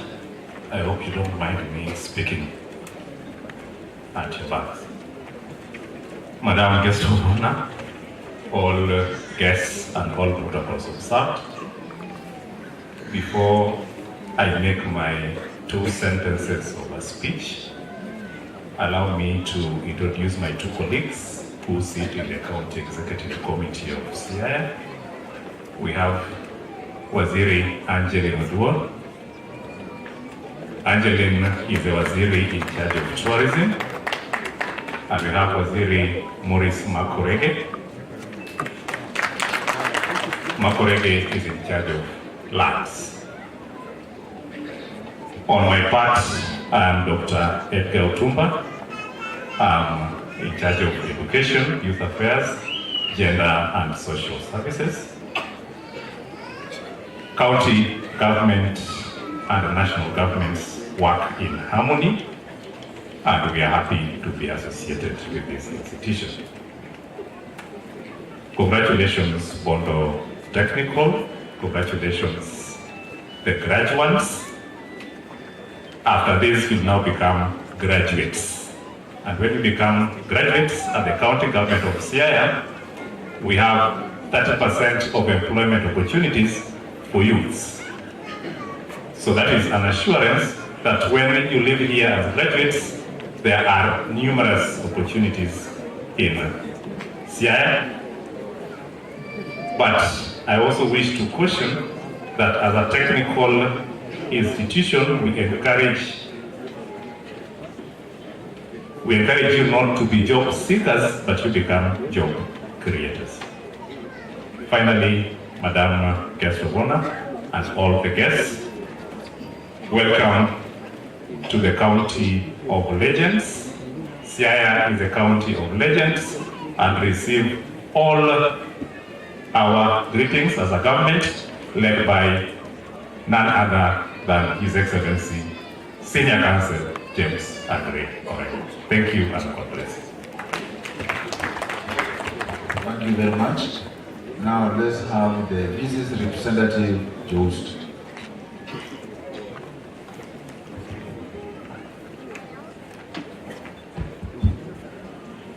Yes, to the chief guest, Madam Jane Kariuki, the BOM chair and the entire BOM staff of this important institute to us, students, invited guests, parents, good afternoon.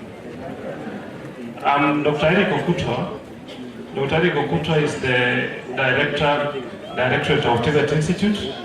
So within the university and in the spirit of what Chair Kati Region talked about, we are trying to domicile TVET within the university as part of capacity building, so that what is actually envisaged in the CBC is actually well taken up when it comes to degrees and masters and up to PhD level. Allow me to reiterate 3 issues that I was advised by the VC whom I'm representing here to talk about. 1, VC of this institution, and this important milestones you have achieved is not something that we can take for granted. We understand the COVID pandemic was part of your academic journey, economic meltdown, global challenges might have made it very difficult for some of you to even make it up to this moment. But we are, as a university, we are very proud of you, and we keep praying that even as you look forward to brighten your future careers,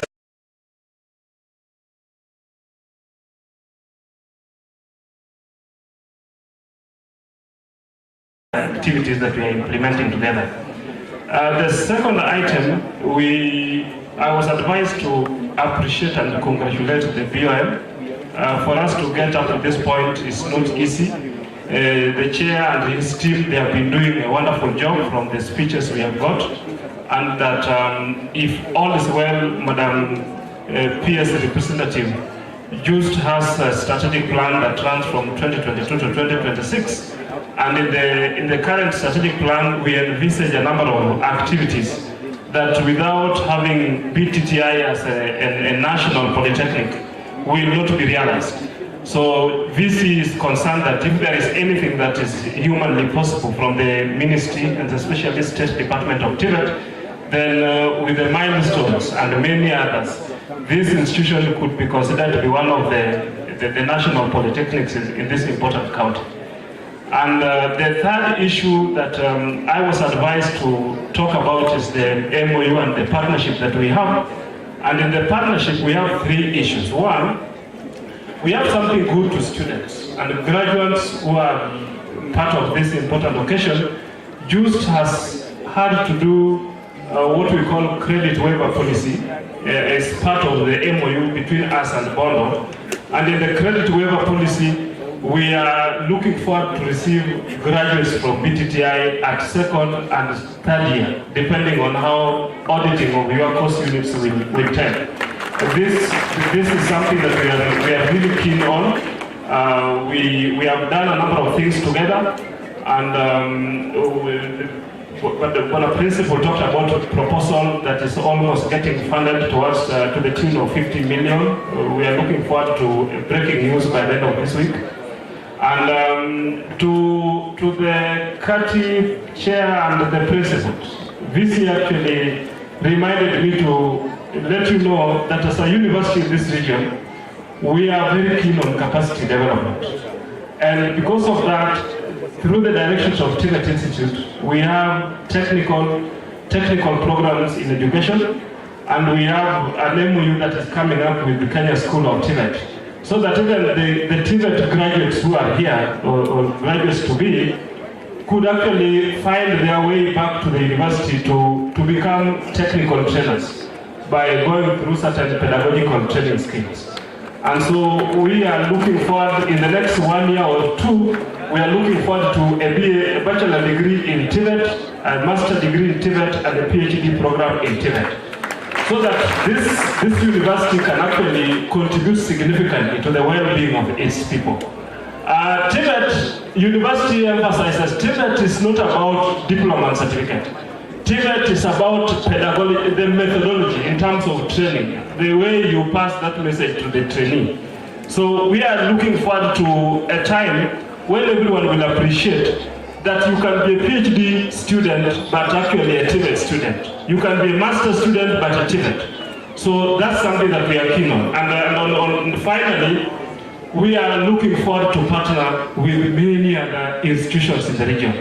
And the principals who are here, as the director of TVET and resource mobilization that is spearheading and coordinating research activities in the university, we are open. The university is looking forward to more MOUs. We would be great. It would be great to build even capacity on grant proposal writing and even have more funding given the challenges that government currently goes through. We would really want to think outside the box, as principal you did put it. Otherwise, once again, on behalf of the Vice Chancellor, Jaramogi Oginga Odinga University of Science and Technology, allow me to thank and congratulate graduates of the 2017-2022 class. Thank you so much. Thank you very much. Let me give this chance to my predecessor, Siti Okumu.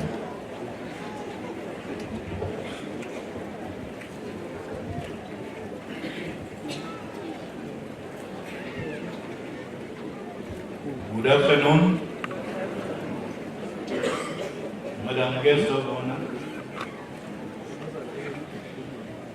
Chair, Professor Grace Mato,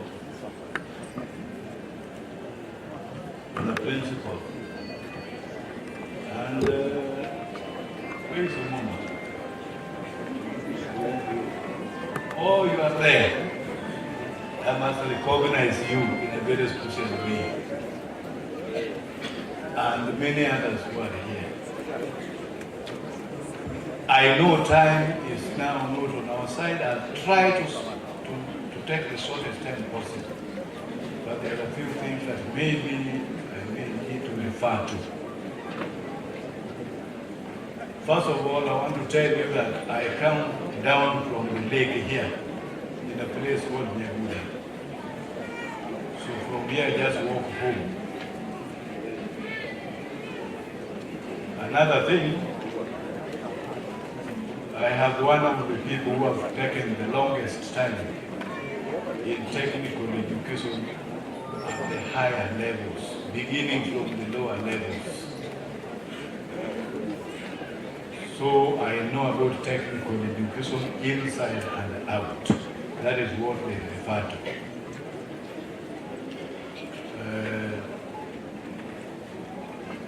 When I retired about 15 years ago, as I was going home and I was passing through Nairobi, I passed through Owate Wambai Supis. Owate Wambai, the late Owate Wambai, was the director of technical education. Then he told me, Oguha, as one of your retirement benefits, I'm giving you an institute. So go and ask Dr. Guru Dinga to look for at least 10 acres of land to begin with. No, sorry, not 10, 50 acres of land.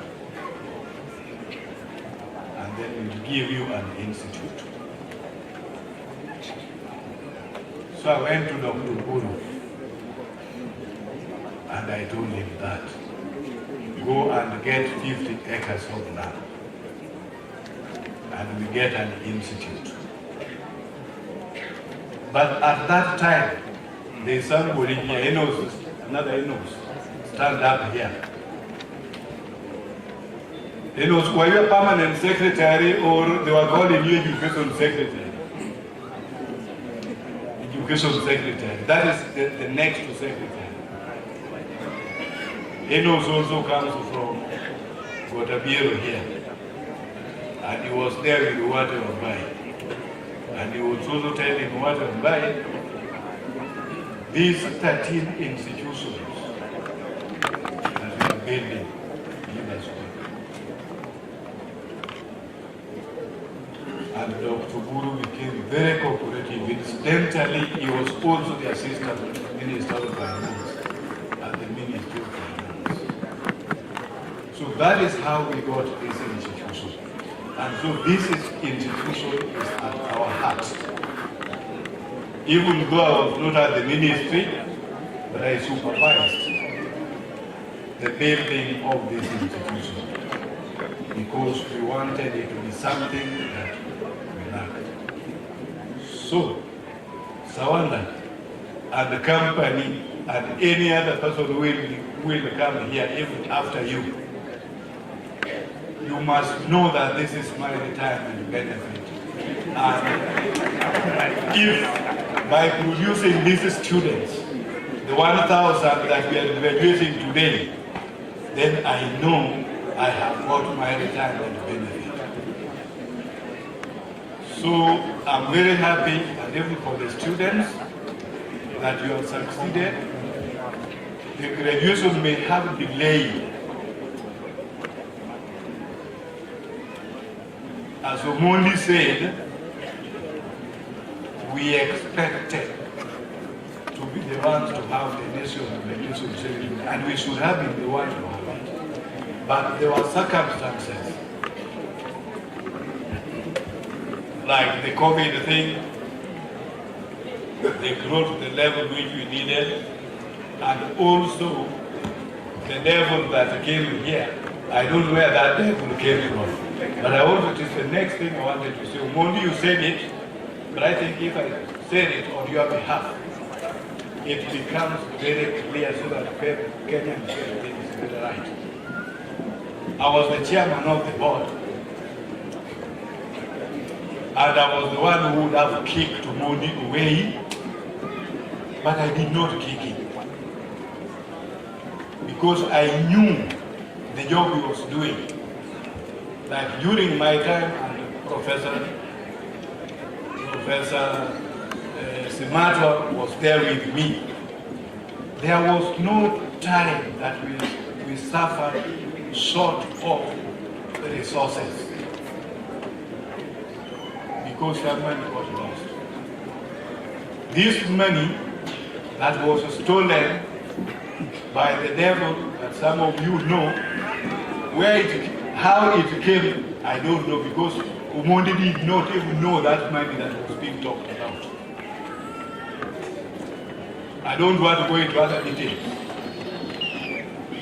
But we are happy that at least the legal system looked at it and the right person was jailed and Mondi was released. Madam Guest of Honor, I hope you want to check that Mondi has been given back his job somewhere. Because if he committed anything, and you know me in education in a sense, and technical education particularly, I'm the person who would have sent Mondi home. And if I send him home, he would not be back anywhere. He may have gone to jail. But those are some of the mistakes that I think I deserve to say that on behalf of Mondi. So Mondi, congratulations for the job that you did here. Congratulations for your patience and everything. I thought I should say that. Now, there is something that Professor, your good Professor Okuto, thank you very much. I think you visited my office when I was not there. And I left people to handle you. But I can see that visit produce the necessary resources. And what you are doing is good. Yeah, but the direction, what you are doing is good, but what I'm telling you, the biggest problem that we have, oh, by the way, I did not tell you, I'm still at the, I resigned, yes, I retired, but I'm still at the Technical University of Kenya. Universities can employ old people like me. And I'm the director of, it used to be TVET programs at the university.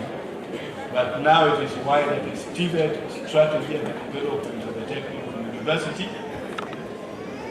And we are the creators of the concept that Bondo is now using. They just borrowed it about, was it 2 years ago? They are very fast. Were you in that team? You are the one who led that team. But you didn't find me because I was doing some other national duties elsewhere. And that's all. But now, I want you to pick up this because it is the biggest problem if you have to solve the people.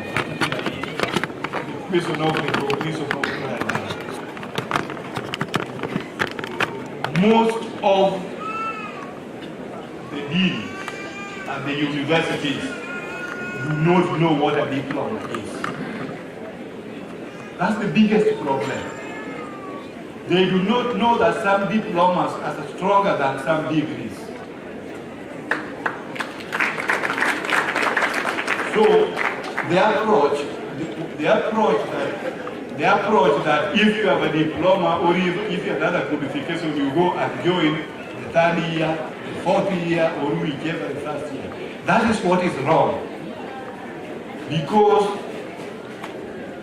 say for example, the first year of a degree program is not equivalent to a diploma or to any other degree. It is a first year of a degree program. So what we need to do is a system through which we look at content. And that is what CBC is all about. And that is what CBET in technical is all about. So it is better to send the university professors to go and learn about CBC, to go and learn about CBET. And when we do the whole area of recognition, and particularly those kind of credit transfers, the credit should be transferred on the basis of content, not on the basis of the program that you follow, because it's the content that you match. And then you go and see, pick this, pick this. So when people go, they only pick the areas where they are weak and fill the gap. And where they are strong, they are given credits. If it's a credit transfer, then certainly you will, when you graduate, that will be considered for your grading. When you are given exemption, you have to do another one. And that is not good. So maybe those are the areas that we need to discuss. I'm presently working in a few things like that. We need to discuss. But I appreciate very much what you have done and what you are doing. And I think you go that way we should make this country move and move faster, especially in the area of TV. So I thought I should do, and of course that is connected with my interest. Take that interest. Now, I think I already congratulated the graduates. I don't want to take any more time, but I have members of my board also. And you leave. Okay? Where the members of my board, if they are here, yeah, so Enos is a member of the first board. Enos Oyaya. Yeah, Enos Oyaya is very known in education in this country. Yeah, okay, so thank you. And Enos Simatwa, member of my second board. Thank you very much, and you're doing very well. I'm happy. Thank you.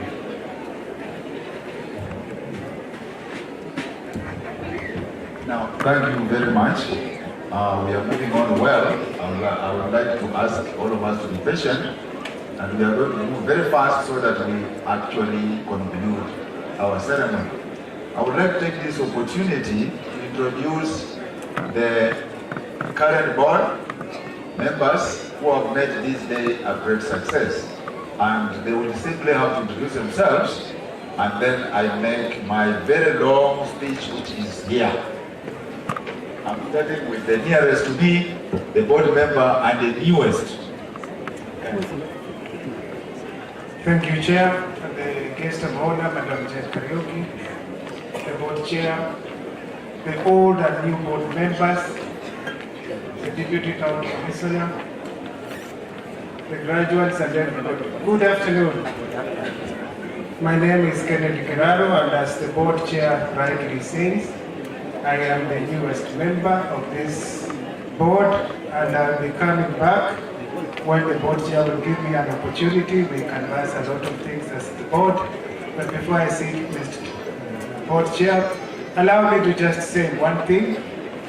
I'm very proud to be at the County of Legends. I was wondering how to refer to this county, but I'm glad somebody said it's the County of Legends. This is where none other than Agri James Orengo comes from, a person who is known very well in Kenyan politics. It's also the home of both the Doyen and the Enigma of Kenyan politics. It's also the home of my colleague, Madam Angelina Atieno, whom we work with. I'm very proud that you are part of the Legend team. And so that the graduates should know the bar has been set. As we congratulate you, just know that there is no way you can let down the legends. So we are looking at rebranding and recreating new legends. Thank you very much, Chair. Welcome. The next board member can move first.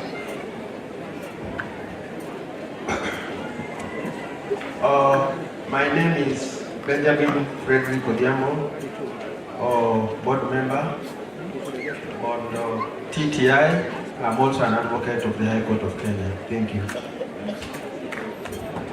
Perez Ogonde, board member. Thank you. My name is Engineer Maliti, board member. And finally, my name is Alice Kaboga, the board member. Thank you. Thank you very much. Can we clap for the board members? Now, I would like to take this opportunity once again welcome you to this ceremony and tell you that as a mentor and the mentees have spoken, I have no business plagiarizing. Right here we have like Dr. Otumba, who is my mentee, Mr. Modi, whom I mentored, and many others among these. What I want to say is this. The trainees you have been trained, you have had your skills as graduates. Can you make good use of these skills?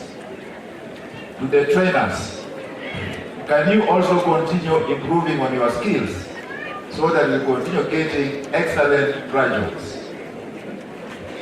To the county government, continue supporting us. And to the central government, we are very grateful.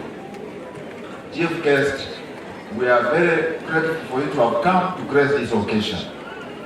Let me take this opportunity to welcome the County Director, Joseph Sukuti.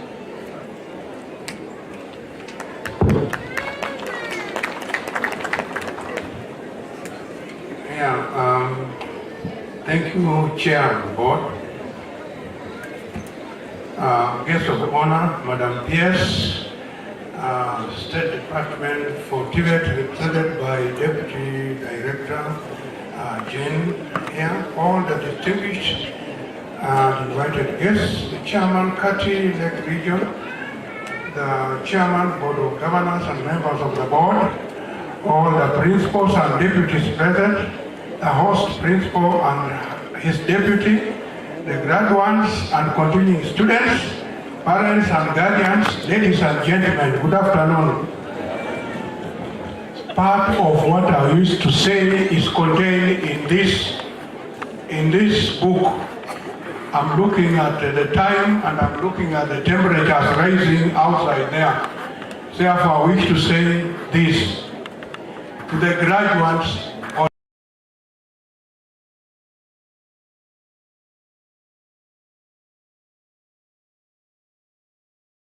Being trained, equipped with skills and competences for both gainful and self-employment.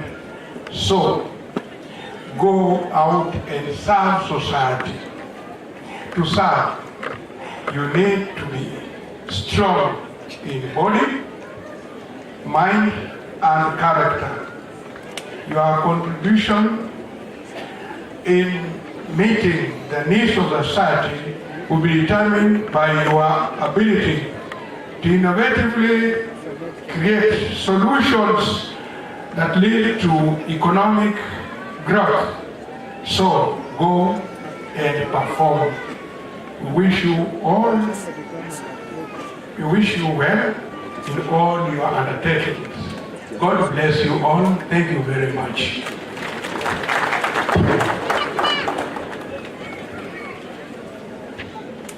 Thank you very much. As the chief host, we are now getting to the chief guest to be able to make a speech. Can we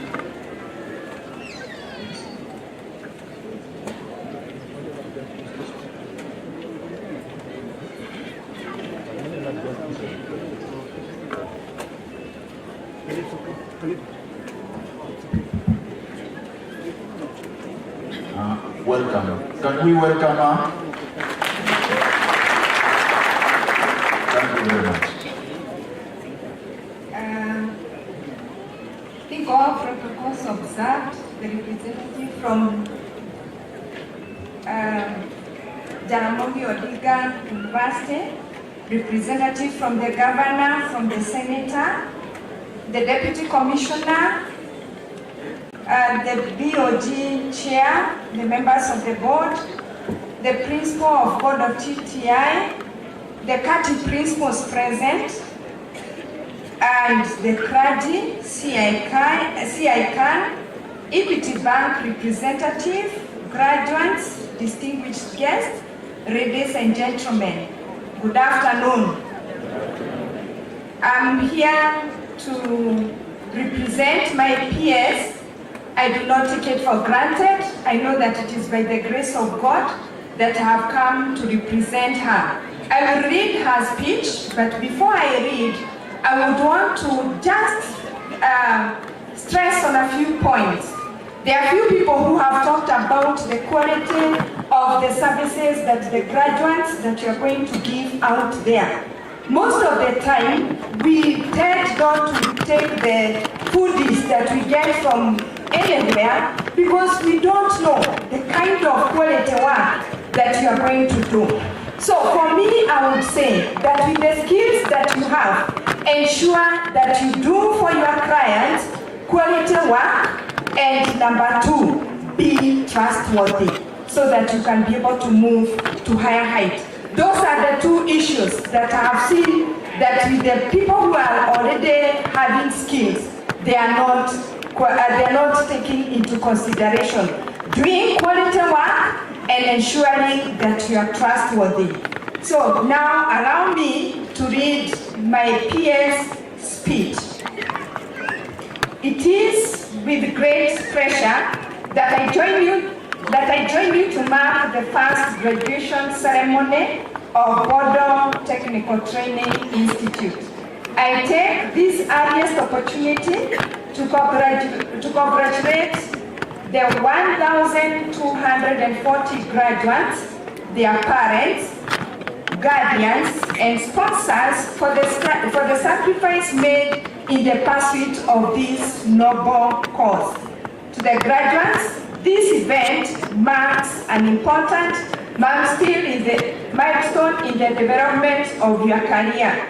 I believe you have been trained, equipped, and skilled to go out and serve the society with zeal and dedication. Your contribution in meeting the needs of the society will be determined by the ability to innovatively create solutions that spur economic growth. It is important you internalize how the contemporary world of work is structured to actively participate and make contributions to make an impact in the economic growth. I therefore urge the graduates to make good use of the knowledge, skills, and attitudes acquired while in training to take advantage of opportunities in the digital economy. Ladies and gentlemen, the Kenya Kwanza government has identified TVET institutions as channels through which youth can acquire innovative skills for adoption and innovations, as well as for either salaried or self-employment.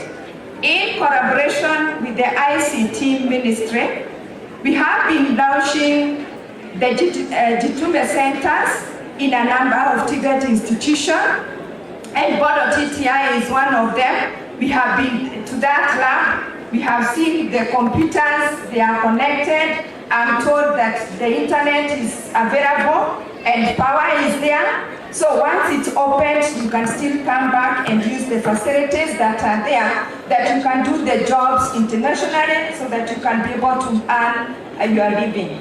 This digital economy enabled program purposes to give the youth skills, competencies, and attitudes needed to take advantage of opportunities in the digital economy. There is also a Jitume Kazi program, a work hub or a center designed to provide an environment to acquire digitally enabled jobs sourced locally and internationally through identified partners in a bid to address the unemployment rate in the country. I urge the graduates to venture into the digital hub and secure available opportunities in the job market, since they have acquired the requisite skills and competencies. Ladies and gentlemen, the curriculum review and reforms in the education sector focused on a competence-based system to improve skills, to improve knowledge, skills, values, and attitudes. The purpose is to enable learners to successfully perform a function in specific skill competencies. The competence-based education and training concept is an outcome-based, industry-centered, and flexible, which entails the involvement of the industry in all aspects of training to deliver industry-responsive skills. I'm happy to inform that plans are underway to establish linkages and collaborations between TVET institutions, industry, and other state agencies to ensure a holistic training takes place. Under this arrangement, trainees will undertake 70% practical learning in the industry and 30% coursework. Ladies and gentlemen, I'm happy to report that the State Department is exploring options for TVET institutions to collaborate with other international TVET institutions to simultaneously train, access, and grant certification to successful trainees. And we have seen here the Siaya County is already doing this. This is envisaged in dual and or double certification will enable TVET graduates to be in a better position when applying for global job opportunities. As you are aware, there is need to train a critical mass of technologists, technicians, and artisans to meet socio-economic goals of the nation. Consequently, TVET institutions are to design demand-driven programs to bridge identified skill gaps in the dynamic industry. I'm reliably informed that Bondo TTI has begun to increase its research and income generating portfolio. The college should maximize the financial incomes from all available alternative sources of generating income. Given that the government allocations to the institutions is dwindling, we encourage other institutions to emulate Bondo TTI to generate its own A&A funds. Ladies and gentlemen, in hosting this first graduation ceremony today, Bondo TTI has confirmed its ability to develop a skilled labor force that matches industry needs. It is notable that Bondo TTI is keen on civil engineering and building technology, which is a center of excellence in the region. In conclusion, I uphold the national government through hoops help for allocating funds for trainees in support of their training and some of them for the upkeep. The county governments and national government constituency development fund has also awarded bursaries to deserving trainees while undergoing training. My gratitude goes to various industry players that have allowed our trainees to practice the knowledge and skills acquired during their training through industrial linkages and attachment. Finally, let me accord Bondo TTI the support to become a premium technical training institute that responds to the dynamic industry requirement. Thank you and God bless Bondo TTI. Thank you once again. Thank you very much.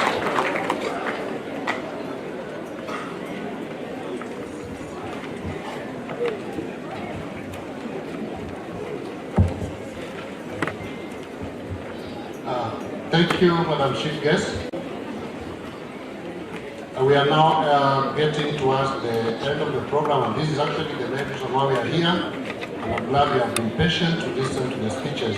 I now wish to invite the Deputy Principal to take charge of the next level of the program, where we invite the heads of department to present their candidates for the award of certificates and diplomas. Karibu, Madam Deputy. Thank you. Guest of honor, Madam, during the period between July 2017 and November 2022, a total of 1,279 graduates were trained, examined and qualified for the award of artisan, craft and diploma certificates. It is my pleasure, therefore, to invite the heads of the various academic departments to present their graduates for the award of various artisan certificates in the following order. We will start with the electrical and electronics engineering department, then followed by building and civil engineering department, then the last one will be business studies department. And graduates, when you are called upon, you remain standing until that time that you will be awarded. Welcome.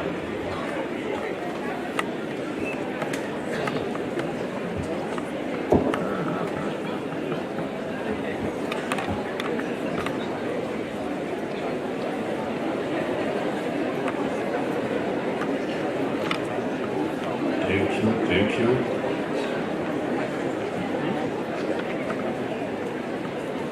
Guest of honor, Madam, during the period between July 2017 and November 2022 academic years, the following candidates satisfied the examining body for the award of various artisan certificates in the Department of Electrical and Electronics Engineering. Artisan in electrical installation, credit, Austin, Steve Amos. Pass, Frederick Kamau Osumba, Odhiambo Sumba, Eugene Atieno, Olo, Amol, Nafula, Terry, Odiwar. I'm not seeing them standing. Alfred, Elisha, Calda, Edwin, Victor, Cosmas, Charles, Mike, Samuel, David, George, Calvins, Victor Odhiambo George, Rosemary, Elvis, Frederick, Ago, Stephanie, Osoka, James, Willis, Tom, Alphonse, Elijah, Onam, Emmanuel, Anyang. Electrical wireman, trade test, grade 1, Alice Akinyi, Austin Ofwenya, Catherine, electrical wireman, trade test 3, Onyango Gideon. Electrical wireman, trade test 3, pass, Alphonse Amos, Austin Aweti, Bernard, Silton, Byron, Okila, Okara, Umondi, Ouma, Obange, Elvis, Evans, Fidel, Francis, Opere, Wasonga, Owino, Gon, Adera, Bonyo, Olum, Omulo, Odero, Josephat, Kevin, Kwenda, Lawrence, Meshach, Michael, Milambo, Alex, Victor, Joshua, Josephine, Oweti, Evans, Alan, Amadi, Samuel Onyango, Samuel Odhiambo, Samuel Omala, Stanley Odhiambo, Victor Uma, Ivonne Apeyo. Solar installation, Dennis Uchieng Okara. Thank you. You should remain standing, graduates, when you are called upon. The next head of department, can you come forward? Building and civil engineering.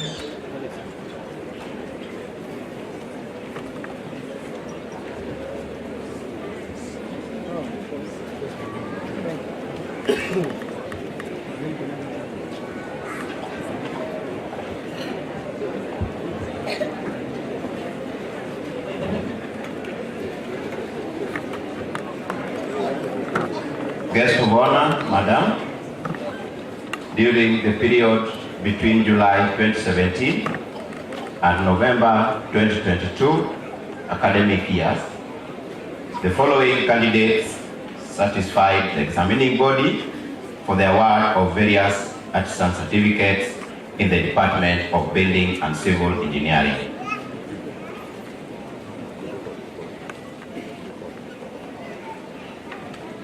Plumbing, grade 3, Adhiambo Maraya Otieno, Alvin Odhiambo Lo, Brian Owino Odiwar, Brian Odhiambo Ouma, Charles Orure, Cynthia Atieno Oyuga, Dickens Oko, Eli Okeo Omondi, Emily Akinyi Akach, Eric Mwana Osungu, Eric Rakinyo Omondi, Francis Mark Tindi, Godfrey Wasonga, Gwai Joseph Otieno, Irene Akoth Ogono, John Mavia Ochilo, John Paul Owino, Joseph Chore Otieno, Joseph Otieno Omengo, Joshua Okoth Omondo, Lawrence Onyango Owino, Lydia Achieng Magige, Matthews Otieno Otiak, Mercy Achieng Odhiambo, Movin Ochieng Odongo, Nelson Rading Okech, Odongo Tobias Otieno, Odward Kennedy Ogola, Ogutu Joseph Ogada, Oliver Jabez Ochieng, Oliver Ochieng Otekra, Omondi Obara Zablon, Peter Ojuang Otieno, Rogers Onyango, Roslyn Agnes Ochieng, Susan Irene Okoth, Wilfred Omolo Kibwana, Wilfred Okumbe Nandi.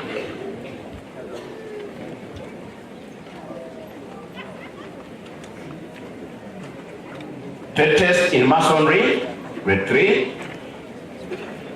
Collins Omondi Odipo, David Thomas Obam, Dennis Otieno,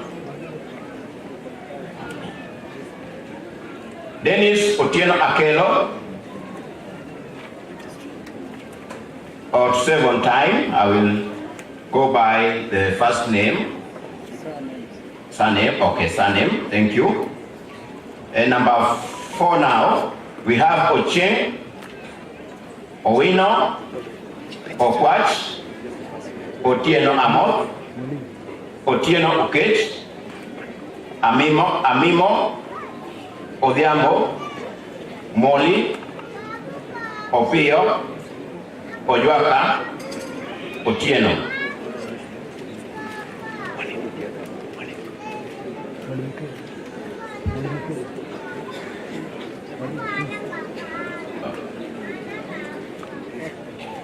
Thank you.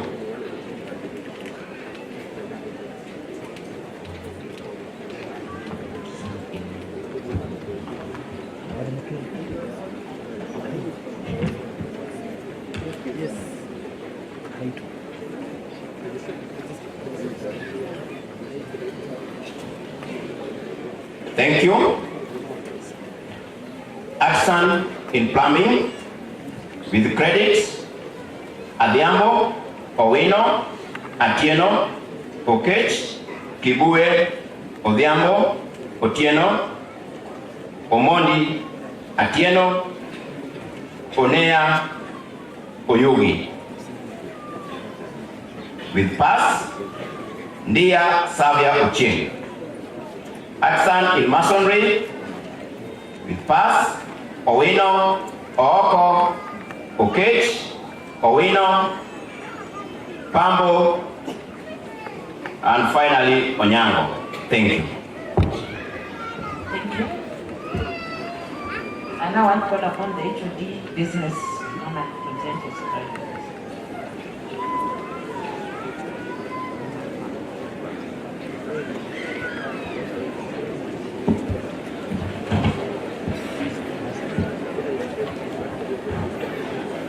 The guest of honor, Madam, during the period of August 2022 academic year, the following candidates satisfied the examining body for the award of artisan certificate in the Department of Business Studies.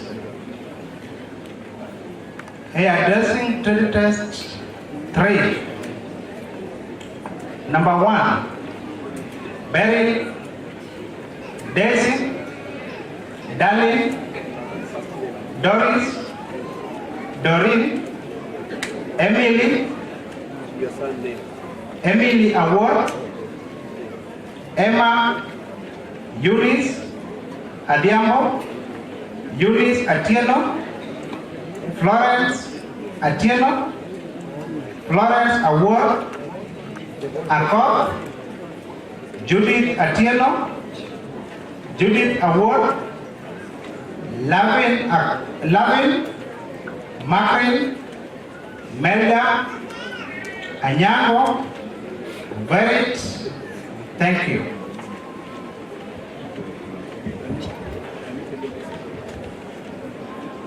You should remain standing, those whose names have been read out.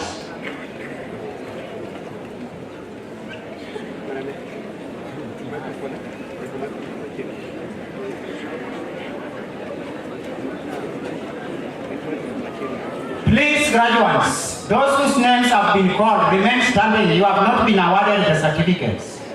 Remain standing, please.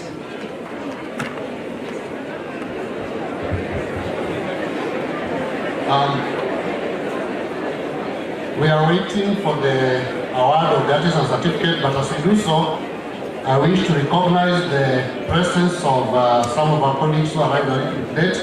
From Ugunja TVC, Mr. Homo, karibu sana.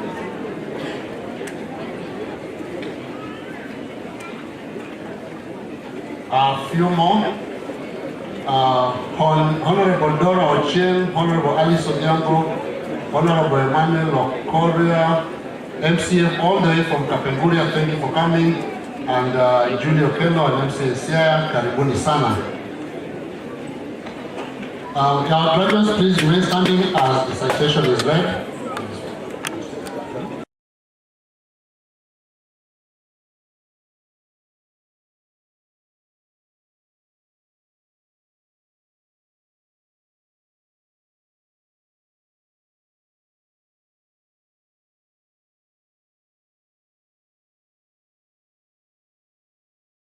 Award artisan certificates to the graduates. By the authority confirmed upon me by TVET Act 2013, and having satisfied the examining body, I award the artisan certificate for which you have been trained, examined, and qualified. Thank you.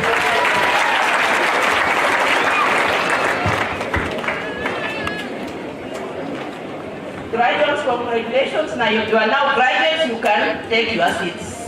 Thank you.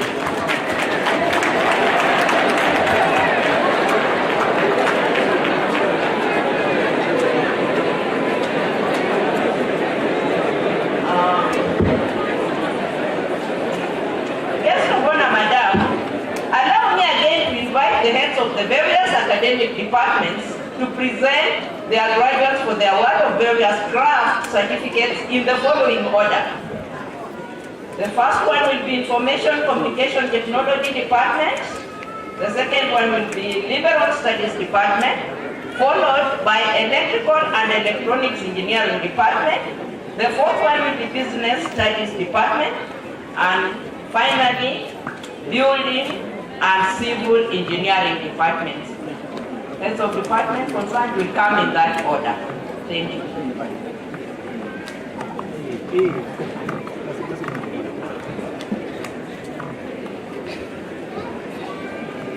Guest of honor, madam, during the period between July 2017 and November 2022 academic years, the following candidates satisfied the examining body for the award of certificate in Information and Communication Technology in the Department of ICT.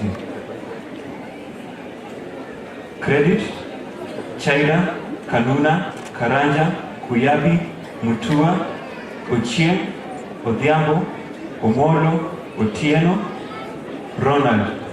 Pass: Abaja, Abel, Adhiambo, Agwanda, Atieno, Cheptot, Kalibo, Kamau, Kinyanjui, Maina, Mbogo, Mishura, Mudama, Mutuku, Mwambali, Niga, Njeri, Ogola, Okode, Otana, Otieno, Ouma, Thuku, Waka, Wabomba, Wamboi, Waindira.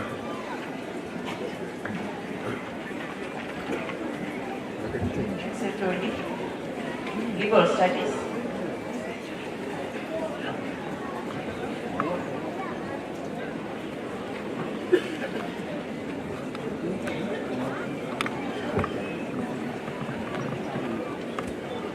Guest of honor, Madam, during the period between July 2017 and November 2022 academic years, the following candidates satisfied the examining body for the award of various class certificates in the Department of Liberal Studies.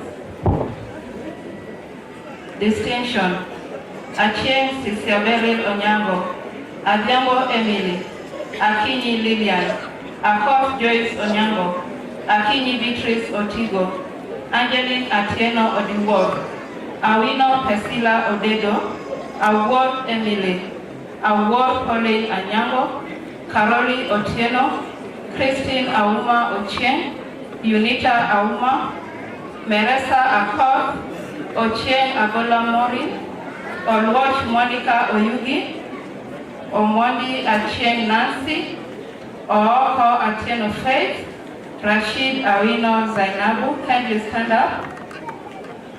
Credit: Achieng Irene, Achieng Sapi, Achieng Mary, Adhiambo Christine, Adhiambo Ida, Adhiambo Lilian, Adhiambo Otieno, Adhiambo Rebecca, Adola Josephine, Akinyi Caroline, Akinyi Agnes, Akinyi Immaculate, Akof Mary, Akof Monica, Akof Sophie, Alice, Anyango, Anyango Agnes, Anyango Quilent, Anyango Rose, Anyango Susan, Atieno Cynthia, Atieno Evelyn, Atieno Faith, Atieno Lydia, Auma, Award Nancy, Award Bundi, Diero, Disderi, Eric, Faria, Fulaka, Gakuya, Jwenge, John, Kidas, Mito, Ngendo, Ngota, Obonyo, Ochieng Brenda, Ochieng Bruno, Ochieng Jel, Ochieng Patrick, Ochieng Lovin, Ochola, Odhiambo Marianne, Odhiambo Silas, Odima, Odio, Oduol, Ogutu, Olo, Omolo Awol, Omolo Lilian, Ongoma, Onyango, Osano, Otunga, Ouma, Owaka, Owol, Oyola, Sagwa, Sharon, Veronica, Victor, Vincent, Wendy. Pass. Adhiambo, Anyumba, Atieno, Atieno Millicent, Atieno Priscilla, Award, Delewa, Doreen, Job, Ngoe, Nyangudi, Ombasa, Onganga, Otunga, and Patricia. Kindly stand up. Welcome.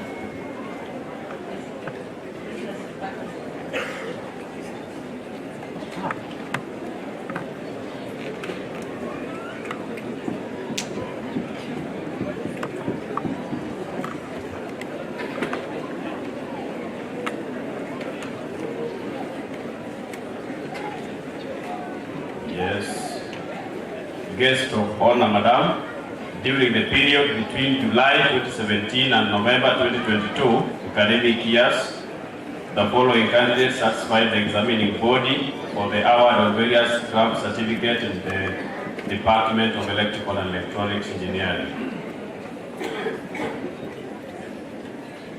Craft certificate in electrical technology, credit: Dalmas Peter, John Bondo, Jeremiah, Andrew, Collins, David, Swale, Alvin, Joseph, Kevin, Oliver, Esbon, Celestine, Meshach, Eric, Wanjira, Dennis Nyakwa.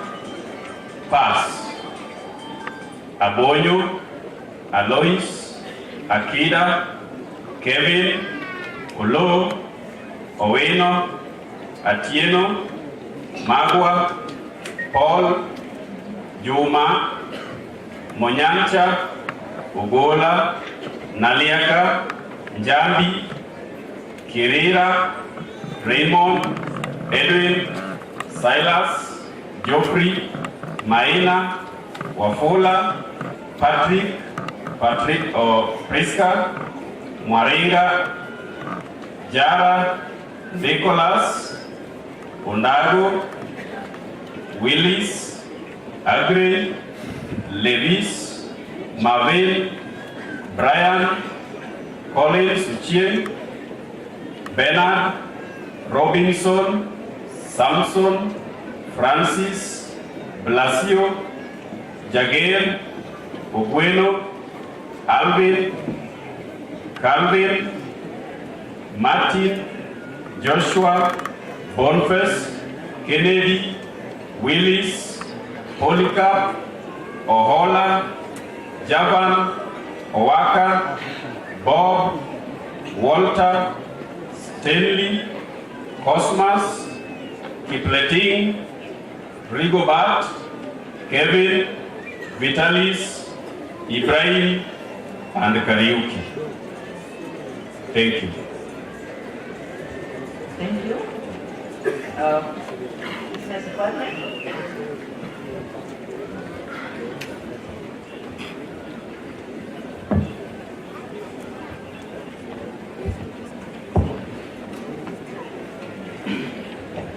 Guest of honor, Madam, during the period between July 2017 and November 2022 academic years, the following candidates satisfied the examining body for the award of various craft certificates in Department of Business Studies.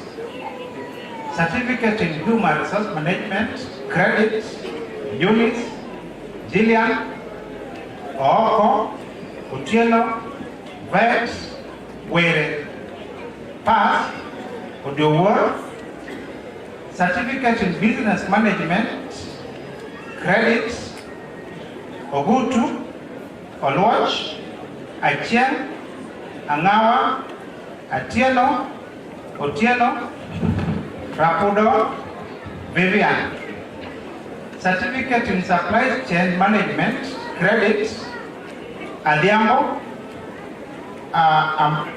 Amondo, Atieno, Awar, Chepkoech, Jura, Lutome, Melda, Nyatichi, Odero, Odongo, Okeo, Omondi, Oneko, Seda, Pass, Agalo, Amoni, Belinda, Felix, Midiwo, Moga. Certificate Supply Chain Management, CBET Level 5. Linda, Brenda, Amata. Thank you. Judy.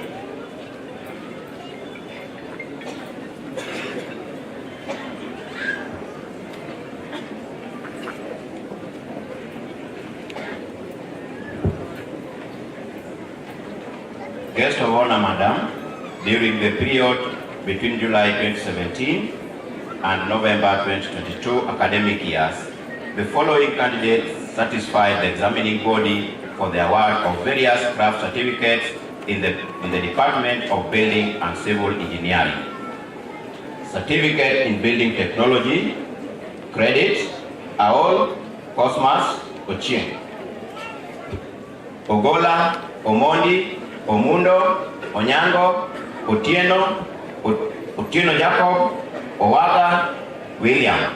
Pass, Amolo, Anditi, Otieno Ochieng, Jabuya, Libole, Mijwanda, Moses, Ouma, Mukabana, Ngeso, Nyataya, Ochieng, Odhiambo Dolphin, Odhiambo Kennedy, Odipo, Odiwor, Odongo, Okech, Okoth, Omondi, Onyango, Orwa, Otieno Derek, Otieno Jacob, Otieno Meshach, Otieno Philip, Otieno Vincent, Otigo, Owiti, Wycliffe, Yongo. Certificate in Plumbing, Credit. Agot, Onditi, Atieno, Boro, Chesang, Elisha Award, Godfrey Omondi, Kebesa, Kihara, Kidhinji, Komen, Maina, Motonka, Mugo, Mulwa, Mutuma, Ndungu, Nyamwot, Ochieng, Odhiambo, Ojwang, Okone, Omondi Felix, Omondi Paul.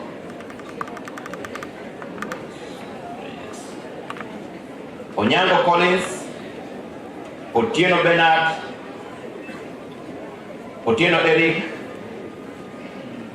Otieno Peter, Otieno Raphael, Otieno Sylvester, Owino, Owuor, Selebani, Shem, Simiu, Wangui, Wekesa.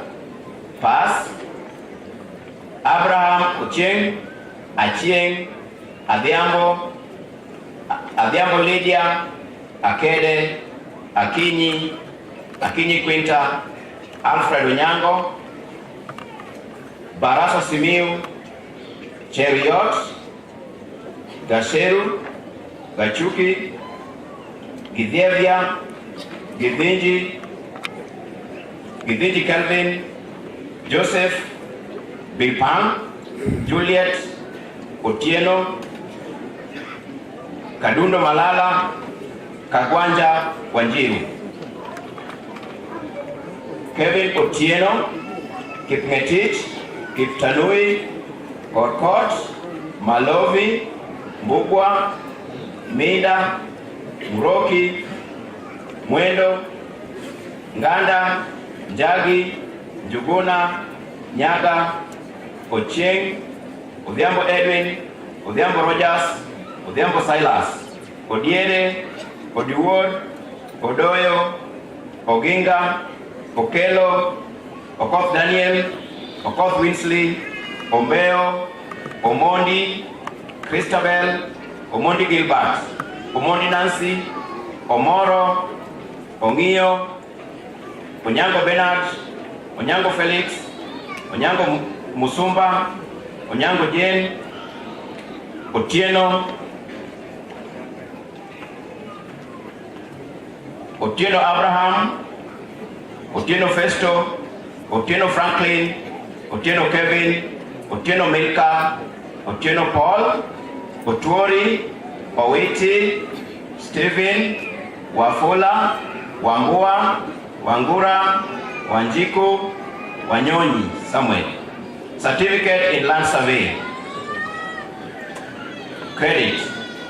Abigail, Achieng, Afwamba, Adigo, Akinyi, Apeo, Atieno, Esther, Atieno Generos, Award, Chacha, Christine Adhiambo, Doreen Anyango, Duncan Kasiba, Ekamais Langat, Madanji, Mendeka,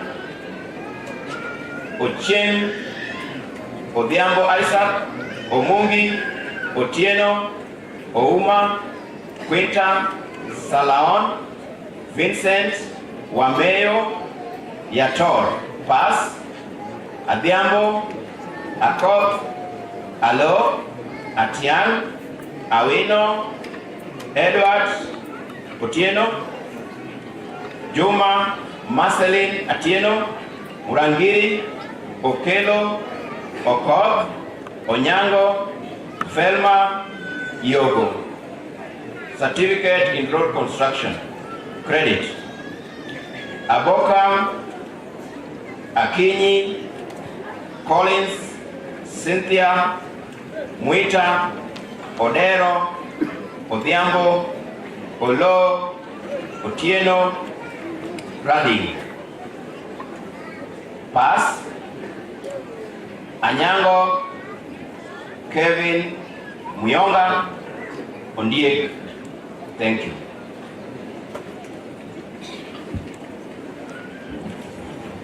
Thank you. All graduates whose names have been called, can you please stand up? Guest of honor, Madam, I now humbly request you to award craft certificates to the graduates.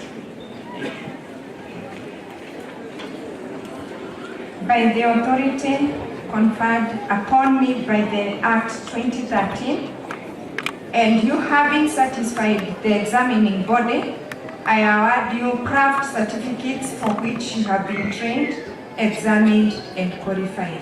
Thank you.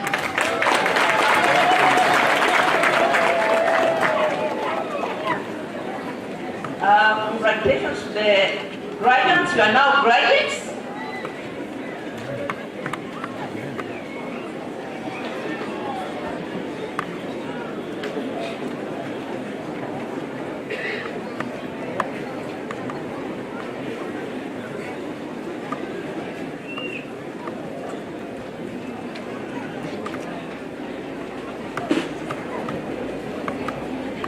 Guest of honor, Madam, allow me again to invite the heads of the various academic departments to present their graduates for the award of various diplomas in the following order.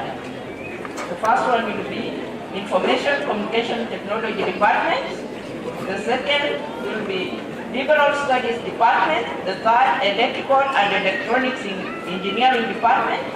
The fourth, Business Studies Department. And lastly, Building and Civil Engineering Department. The HOD ICT, very welcome.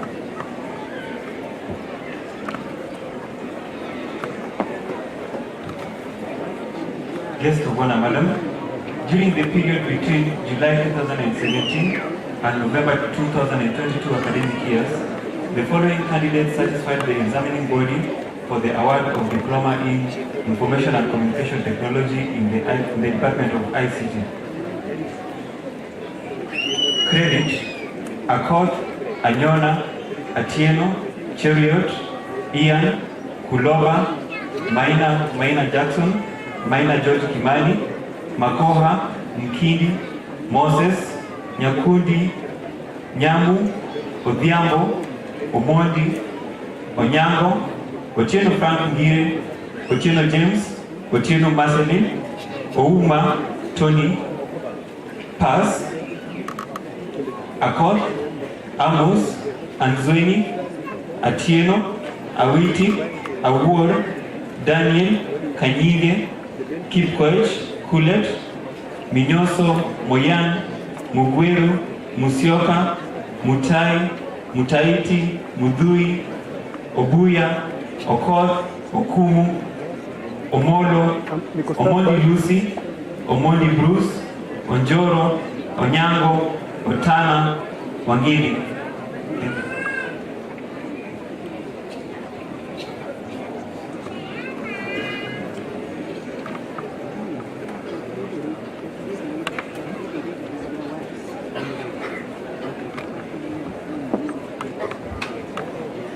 Guest of honor, Madam, during the period between July 2017 and November 2022 academic years, the following candidates satisfied the examining body for the award of various diplomas in the Department of Liberal Studies. Diploma in Social Work and Community Development, distinction: Agina Stephen Mitula, Amondi Emma Okumo, Asola Olga Aoko, Juma Felix, Lilian Award Owino, Mbone Belita Amugune, Meringo Silas de Kabila, Zoka Anthony Musili, Omondi Victor Otieno, Onduro Esther, Otieno Collins Omondi, Otieno Selene Abiambo, Owor Lucas, Oyugi Achien Nancy.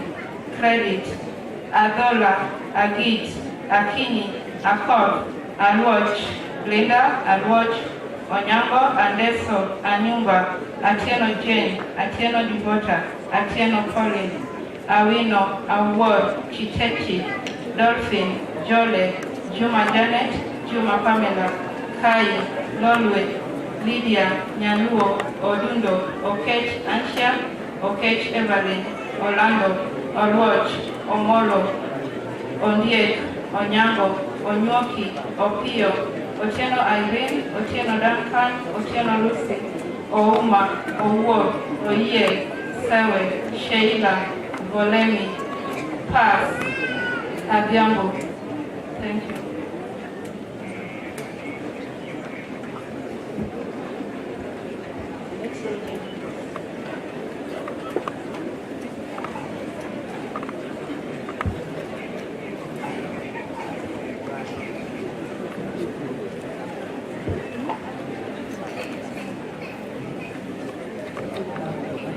Guest of honor, Madam, during the period between July 2017 and November 2022 academic years, the following candidates satisfied the examining body for the award of Diploma in Electrical and Electronics Engineering in the Department of Electrical and Electronics Engineering.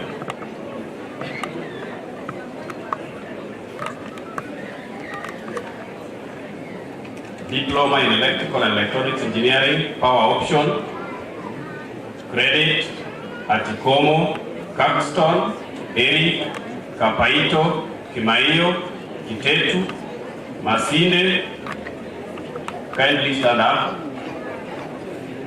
Odeyo, Odhiambo Frederick, Odhiambo Lavenda, Odhiambo Victor, Okoth David, Omolo Owino Washington, Omondi, Onyango, Otieno Irene, Otieno Sande, Owino, Telesia, Peter, Samuel. Pass, Adele Yero, Alice, Arot, Atieno,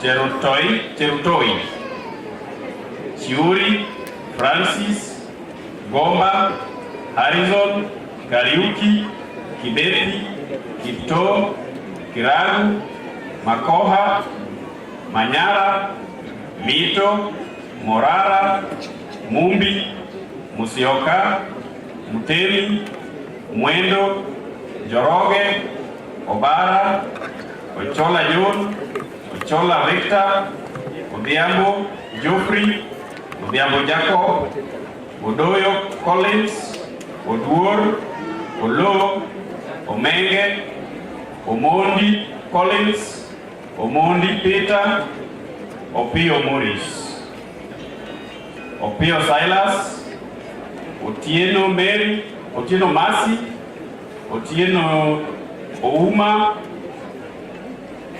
Brian, Owino Miskel, San Dominic, Steven, Victor, Wanjala, William Otieno. Thank you. HOD business, please.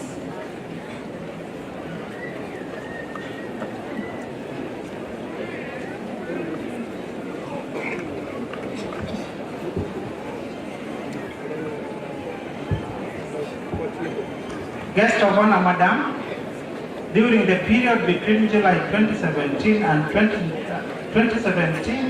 November 2022 academic years, the following candidates satisfied the examining body for the award of various diplomas in the Department of Business Studies. Diploma in Human Resource Management, Distinction, Opondo Holyfield Karam, Credit, Akech, Akinyi Susan, Akinyi Theopista, Ambuzi, Amukoya, Anne, Anyango, Judith, Anyango Violet, Aoko, Atieno, Auma, Monica, Auma Xavier, Awino, Awor, Cynthia, Awor Valerie, Catherine, Cherotich, Immaculate, Fadwell, Gaduna, Juma, Kamau, Kimboi, Lydia, Mabonga, Marcel, Mary, Mogire, Monari, Mtinda, Mwinduko, Mwirura, Mumbua, Muriki, Musioki, Mudhui, Mutinda, Mwihaki, Naibei, Njeri, Ndoka, Okelo, Awor, Okelo Julius, Onyango, Atengo, Otieno, Owino, Oyera, Oyo, Raongo, Roslyn, Chikwea, Tot, Wafula, Wambua, Wambui, Wangui, Wanjiku, Wanjiru, Njenga, Wanjingu, Wanjiru, Teri, Wanyama, Were, Wonoka. Pass. Junior, Kibe, Makonu, Ochen, Wesoga, Diploma in Business Management, Credit, Adundo, Akeo, Lavin, Makotsa, Margaret, Mira, Mwagumbu, Jerry, Ochen, Odero, Okech, Ouma, Mbaluzi, Ouma Peter, Simiyu, Stanley, Victor, Paz, Adoga, John, Njiraine, Odhiambo, Otuoma, Diploma in Supply Chain Management, Credit, Acheng Nancy, Acheng Whitney, Adhiambo, Akisa, Ambosa, Amina, Amondi, Anyango, Atieno, Auma, Belinda, Auma Donata, Auma Faith, Award Jacinta, Barasa, Brian, George, Gichobi, Gisembe, Gitau, Gumbe, Imatara, Jaenda, Jelagat, Kamongo, Kimani, Kitoni, Lasso, Lukoye, Margaret, Maina, Makota, Makoka, Manyaka, Mauno, Mudoni, Ndiema, Ndugu, Jaroge, Nyakako, Ochieng, Brighton, Ochieng Eric, Odhiambo, Kevin, Odhiambo Judith, Odhiambo Masi, Odhiambo Nanzala, Odongo, Ogutu, Linet, Ogutu Marilyn, Ogutu Sylvia, Ojuaka, Okech Agnes, Okech Valentine,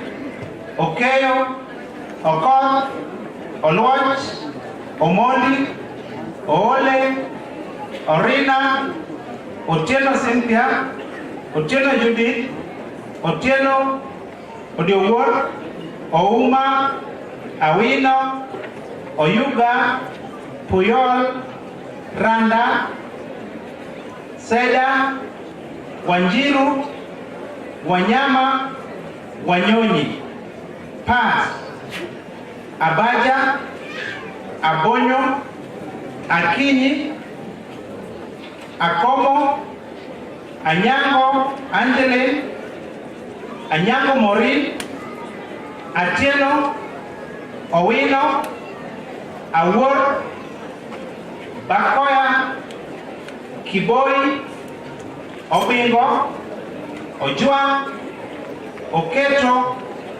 Okumu, Omondi, John, Opio, Wambua, Diploma in Accountancy, Credit, Acheng, Beryl, Adhiambo, Beatrice, Adhiambo Claire, Atieno Gaudensia, Atieno Sylvia, Brian Ekapolong, Gideon Hakofa, James Kelvin, James Mutemi, Juma Luchiri, Muli, Musili, Ndonga, Nganga Wangui, Nicodemus, Nyagol, Ochen Kevin Seda, Onyango, Odongo Akinyi, Obola, Okok, Olango, Omboro, Omolo, Onani, Onyango, Oracha, Otieno Calvin, Otieno Omondi, Otieno Feni, Salma Mohamed, Sarah Wesonga, Pass,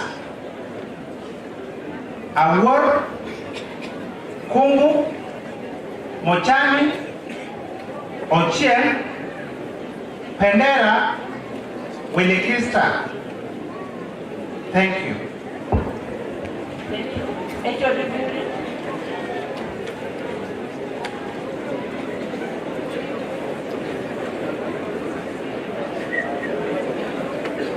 Be quiet, please.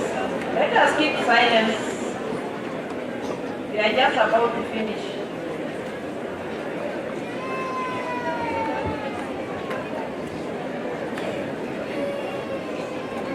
Guest of honor, Madam, during the period between July 2017 and November 2022 academic years, the following candidates satisfied the examining body for the award of various diplomas in the Department of Building and Civil Engineering. Diploma in Civil Engineering. Credit: Abala, Odongo, Alal, Arina, Asiundo, Atieno, Atito, Duncan Chomba, Gitonga, Joseph Niritu, Karine, Kasambuyo, Kavai, Kihiu, Kiplimo, Kipruto, Kiptanui, Koit Kipngeno, Koit Kipto, Leonard, Maina, Mbo, Mbugwa, David, Mbugwa Elijah, Mureithi, Muriru, Murungi, Mutai, Mutiso, Mutiso Mulwa, Mutua, Muovi, Natembea, Ndichu, Nyamanga, Nyamumbo, Nyaswa,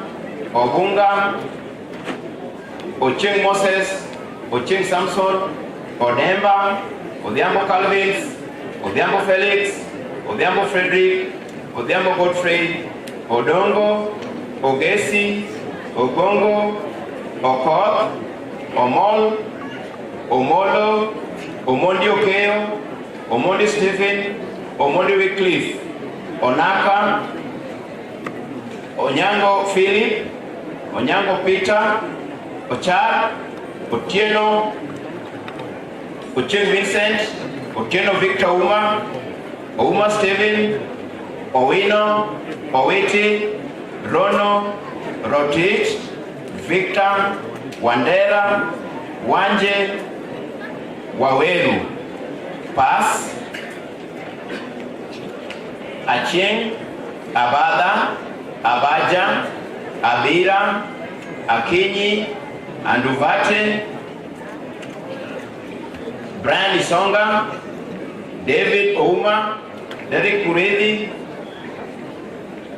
Eras Lokua, Guya, Juma, Kaboto, Kamau, Haemba, Hakina, Hamala, Hamasi, Kinyanjui, Komen, Kurgas, Mahanga,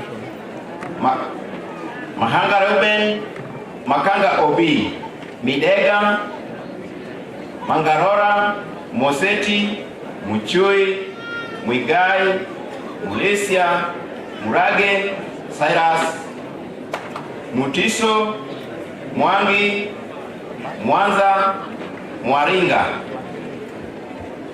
Naminde, Namungu, Ndege, Ng'ana, Nyaboke, Obara, Obiero, Ochola, Odero, Odhiambo Koth, Odhiambo Sara, Ogaya, Okinyi, Okiru, Okoth, Olango, Olo, Omolo, Omondi, Onyango, Onjulo, Otieno, Otieno Eric, Otieno Frederick, Otieno George, Otieno George, Otieno Job, Otieno Michael, Otieno Tony, Ouma Felix, Ouma Frederick, Ouma John, Ouma Ronaldo, Oward, Oyue, Rateng, Sedi Anthony, Sheila, Simiu, Tanya, Wekesa, Diploma in Building Technology. Credit: Otieno, Acheng, Agutu, Gogo, James Onyango, Kamau, Aemba, Kinyanjui, Kirigo, Makau, Maranga, Mito, Muriu, Mwoma, Oloch, Omondi, Onyao, Opas, Otieno, Ouma, Oyaro, Sisia. Pass.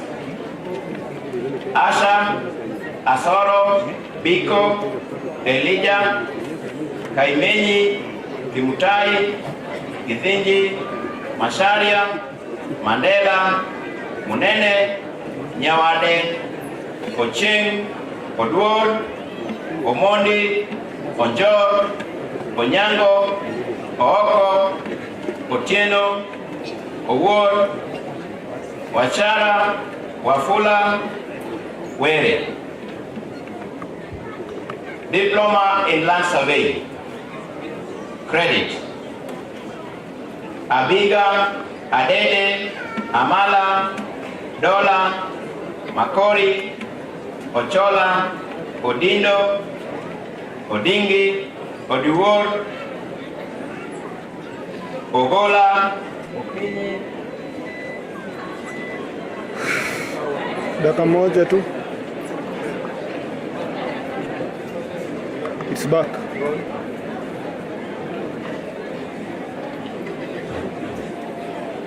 Thank you. Abiga, Adede, Amala, Dola, Makori, Ochola, Odindo, Odingi, Odiwor, Ogola, Okinyi, Otieno Anyango, Otieno Daniel, Otunga, Ouma, Sabaya, Wambinda. Pass. Acheng, Adhiambo, Akinyi, Akoth, Patricia, Akoth Winnie, Atieno, Kibet, Mbogo, Masomi, Nyakwaka,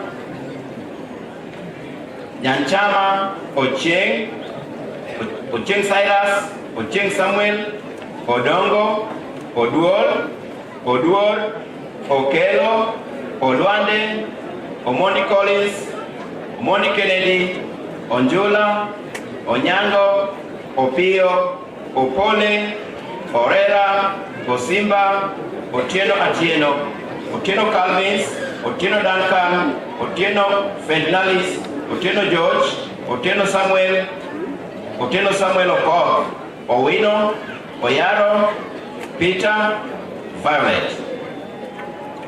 Thank you.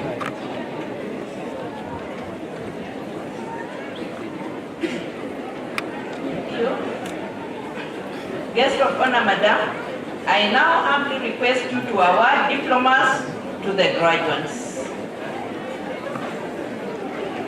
By the authority conferred upon me by the TVET Authority Act 2013, and you having satisfied the examining body I award you the diplomas for which you have been trained, examined, and qualified. Thank you.